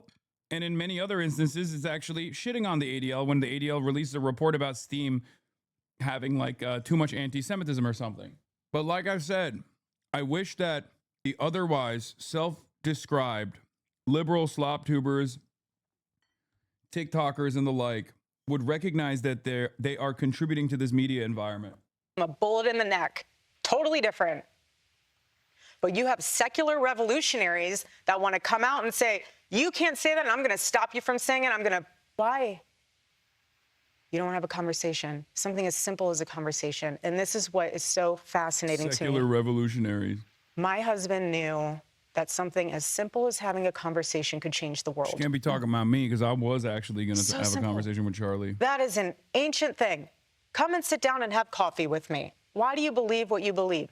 80s and 90s, they were doing this in Congress, then going to have a Subway afterwards. Why don't we do that anymore? Instead, it's violence. Usually one-sided. I'm not going to go there. Wait, what? You did go there. But you know what's now. so interesting about my husband's book? The last book he will ever write. It could have been about politics. It could have been about football. It could have been about anything. He was multidimensional. It literally says, stop in the name of God. Stop. Stop the violence. Stop the hate. Have a conversation. Stop. And what he knew in that book was not just so much stop that, take a minute to get off of your phone and realize that we are all human, operating on this broken planet, all sinful, no one's perfect, and we're not getting out of here alive. But what he knew in that book was the balancing factor of communication. You cannot communicate with someone if you're not at peace with yourself. So he went on campus talking to a kid. They're screaming at him, screaming. Does he scream back? Not once. He sits there. And you know what he's thinking? It's in that book. Maybe you need to take a few hours. Get off your phone. Go for a walk in nature. Go sit and have a coffee. Go and tell your mother you love her. Go do something that is beautiful and healing instead of trying to tear something down that you did not build. And buy the book. Well, there was one famous moment where Charlie lost his mind. Remember? Against, in a debate with your boy, where Cenk was heckling him from the crowd, and he lost his dang mind. I live like a capitalist every day, Cenk. People thought he was saying a slur. He was just trying to say my uncle's name. So people did effectively get a rise out of him from time to time. It just happened to be that people that got a rise out of him more often than not were not college freshmen, even though they did that as well. That's where this is from? Yes. I live like a capitalist every single day, Cenk. I live like a capitalist every single day, Cenk. Yeah. That's my thought on that. We're going to talk about the book in a little bit, but I want to pick up on a theme that you've now hit on twice, which is the idea that the black squares that we all have in our pocket, our phones, yes, that they are doing something to us collectively, that they are dehumanizing us. Later, we'll even Barry was like, yo, we'll get to the book later. Come on, Erika. Talk about the conspiracies that are spreading right now on those platforms about who killed your husband. What do you recommend to people sitting in this room? What are your practices to disconnect, to reconnect by disconnecting? Well, like my husband, I took all of it off my phone. All social media off your phone? No, I don't have it on my phone. I have a team that helps run it. Did I unironically know Charlie Kirk for longer than Erika Kirk? Yes. I've known Charlie Kirk since 2017. I don't know when he married Erika, but when I first met him, she was not a part of his life, I'm pretty sure. I really, everyone has an opinion about me. I could care less. You know what I care about? I care about what my daughter says about me and her running up into my arms and loving on me. That's what I care about. One of the things that has happened over the 3 months since Charlie was murdered is that people have gone through the thousands, maybe tens of thousands of hours of words he produced. He said more in 31 years than most people will say in a lifetime. Yes. And I want to read a few that have captured the most attention, especially on the political left, okay? Yeah. Some gun deaths were, quote, unfortunately worth it to preserve the Second Amendment, he said. Ooh. Acknowledging that he wishes he didn't feel this way, he said, I'm sorry, if I see a black pilot, I'm going to be like, boy, I hope he's qualified. He said the Civil Rights Act of 1964 was a mistake. Now, I realize that all of those quotes come from longer conversations that he had on his show. Correct. But he did say those things. And Charlie is being memorialized by many people as a person who promoted. I'm gonna be honest. If Barry Weiss had any understanding of how to drive clicks, she would be daggering Erika Kirk the entire time. I just realized if she was just like trying to debate Erika Kirk aggressively, overnight she would become a sensation. Because I know she like agrees with Charlie and doesn't want to fucking present Charlie Kirk as like a bad person. But even then, like the brief mention of some of Charlie Kirk's highlights is enough for her to feel pissed off. Civil discourse as a person who said, come to the front of the line, let's have a civil conversation. How do you square that with the statements I just read? I would love for everyone to be able to watch the full and entire clip of what he said. Charlie didn't care what skin color you were. He didn't care what religion you were.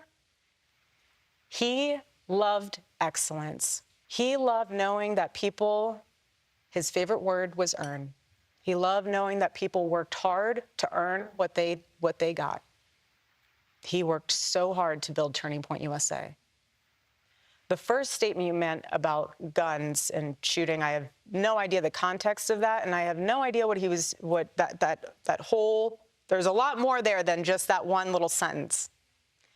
My husband is not to be deteriorated to 2 sentences. Oh, yeah, that one is, I can't even defend it because, you know, he did go out to gun violence, so directly at a school shooting. And that kind of is something that he, at least on the principle of defending gun freedoms, he kind of went out. He kind of fell on his own sword there. Bro, don't get mad at me for saying this, but I'm about to say something. I know I haven't been the biggest supporter of the Charlie Kirk was killed by Israel narratives. You know this already. As a matter of fact, I've been very critical of these narratives. Okay? But Erika Kirk's acting is so Gal Gadot quoted. Like, so Gal Gadot quoted that I can't help but feel like she's also an agent for Israel. What the fuck? This entire thing is Kal-El no over and over again. She's hitting the Kal-El no lines every single time. She's like, it's just wild, man. Maybe it's pure happenstance, pure coincidence that her and Gal Gadot's acting coach are the same Israeli acting coach or something. I don't know what it is, but it's wild. You've somehow managed to make your fake Gal Gadot have more emotion and energy than anything Gal Gadot has ever done on film. Yeah, it's hard. It's hard to be that bad. Kal-El, no! This exclusive sit down with Barry Weiss and Erika Kirk. I saw online some jokes of like, oh, wow, this is breaking news. You got this interview with the notoriously reclusive Erika Kirk. Yeah. Paige, play that video. People have gone through the thousands, maybe tens of thousands of hours of words he produced. And I want to read a few that have captured the most attention, especially on the political left, okay? Some gun deaths were, quote, unfortunately worth it. I'm sorry, if I see a black pilot, I'm going to be like, boy, I hope he's qualified. He said the Civil Rights Act of 1964 was a mistake. Charlie is being memorialized as a person who promoted civil discourse. How do you square that with the statements I just read? His favorite word was earn. He loved knowing that people worked hard to earn what they got. He is a thought leader, and he was brilliant of a man. So that's fine if you want to take words out of his mouth or out of context without the whole thing. But that's the problem. It would be funny if we watched the context and each of those situations, he said, just kidding. Wait. What if every single time it was a sandwich? Charlie Kirk was actually building a sandwich as a narrative device where he would say, hey guys, I'm about to say something that I truly don't believe and I think is utterly repulsive. And then he inserts the quote about, I don't know, the Civil Rights Act was fucking repulsive or whatever. And then, end quote, That's right. I really hate people who believe things like this. What if they cut him out of context like that every single time? Yeah. I bet you feel stupid. The end of it. At the end of it, he goes, not. It is so crazy to say his favorite word was earn. Well, good, because he's in one now. Oh, Gianmarco. Wow. Wow, that's fucked up. That's the defense that anyone on the internet uses 24/7. No, because it is real. The reason why people use that as a defense is because it is real, okay? And I'm sure Charlie Kirk has been taken out of context. I'm sure I've taken Charlie Kirk out of context and on certain occasions as well. Not only is taking someone out of context a very viable method and one that people apply all the time to both myself and everybody else, okay? The problem is, or at least like I've given up on trying to get people to actually seek out a deeper meaning from the statements that people are putting out there. But what I'm at the very least hoping for is that even if it's devoid of context or embellished or negatively featured, it's still directionally in line with my worldview, right? What I mean by that is I've given up on people being like, well, you said America deserved 9/11. It's because, yeah, I did, right? I've given up on people trying to understand what I was saying, right? I've given up on people trying to understand that I was talking about blowback, for example, right? But what I despise is when people actually clip something that I'm saying and completely bastardize my perspective. That's what I hate, okay? I hate that. When I talk about, like, one of the most famous incidents that is regularly, often repeated on the internet is Hassan promoted, like, rich college girls getting raped or something, right? This is ridiculous. I've never done such a thing, okay? This was when I was reacting to a pro-rape university by the name of Liberty University. And I said, if these people want to specifically go to a college where there is no protections for sexual assault, it's probably better that they're cordoned off in that college campus rather than be out in the general population. And it's so crazy that they still, to this day, yeah, I said, put all the monsters together, cordon them off. If they are personally choosing to go to a college campus who is billing itself as a college campus where there will be no protections against those who are victims of sexual assault, and you're choosing to personally go there, then yeah, the utilitarian perspective is that it's better that they are there and cordoned off from general population. And people endlessly were like, oh, you want rich, rich women to be raped. It's like, that's fucking insane. I never said that. That is not even in line with my worldview, right? Or another example I can think of with, like, clipped out of context that's, like, annoying is the 9 to 5 thing, right? When I said that as someone who worked in a real job, as a regular job, like, streaming is soul crushing in a very different way, in a way that I didn't experience in my 9 to 5 job, right? That my social battery is depleted by the time I'm done with the daily broadcast, and I can't have, like, it's a socially draining thing. And people, it wasn't Liberty University. I think it was, Patrick Henry College, I think.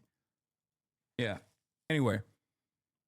Not the double down. See, people do this all the time. No, of course it's not a fucking double down. First of all, obviously, I'm in a profoundly privileged position, which I actively talked about back then all the time. But secondly, I'm an active defender of labor rights and labor unions. At no point did it actually call into scrutiny or call into question that it was like the Keemstars of the world and the right-wing shitheads of the world that were, like, dunking on what they thought I was saying. Okay? Dunking on what they thought I was saying when there was like, wait a minute, is Keemstar even pro-labor at all? Is he pro-working class at all? No.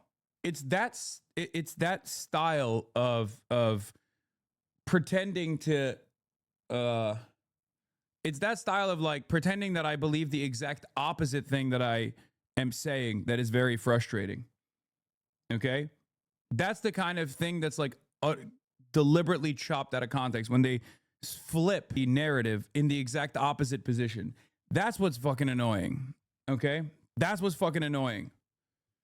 Not when someone says, oh, Hassan said America deserved 9/11. Okay? As long as, if it's directionally in line with what I was saying and directionally in line with my worldview, even if it's out of context, even if you can like further examine the statement, what I said before, what I said after, that's fine.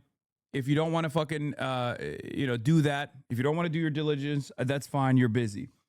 But I fucking despise when people do this shit about things that I don't believe, right? When they just like make up, they just like make up whatever they think I believe. It's fucking annoying. The reason why I'm bringing this up is not to do a woe is me thing, right? Here's one narrative that's being formed by a clip right now. Hassan blames Israel for a recent anti-Semitic terrorist attack. If the additional context does not actually turn around and change the meaning in its entirety, then you weren't clipped out of context. That's it. So in many circumstances, when like people use that as a weapon or as a deflection, what's frustrating is in Charlie Kirk's instance, in all the instances where they complain that he's being clipped out of context, he's not actually being clipped out of context at all. The context makes it worse, you know? Damn, this guy's good.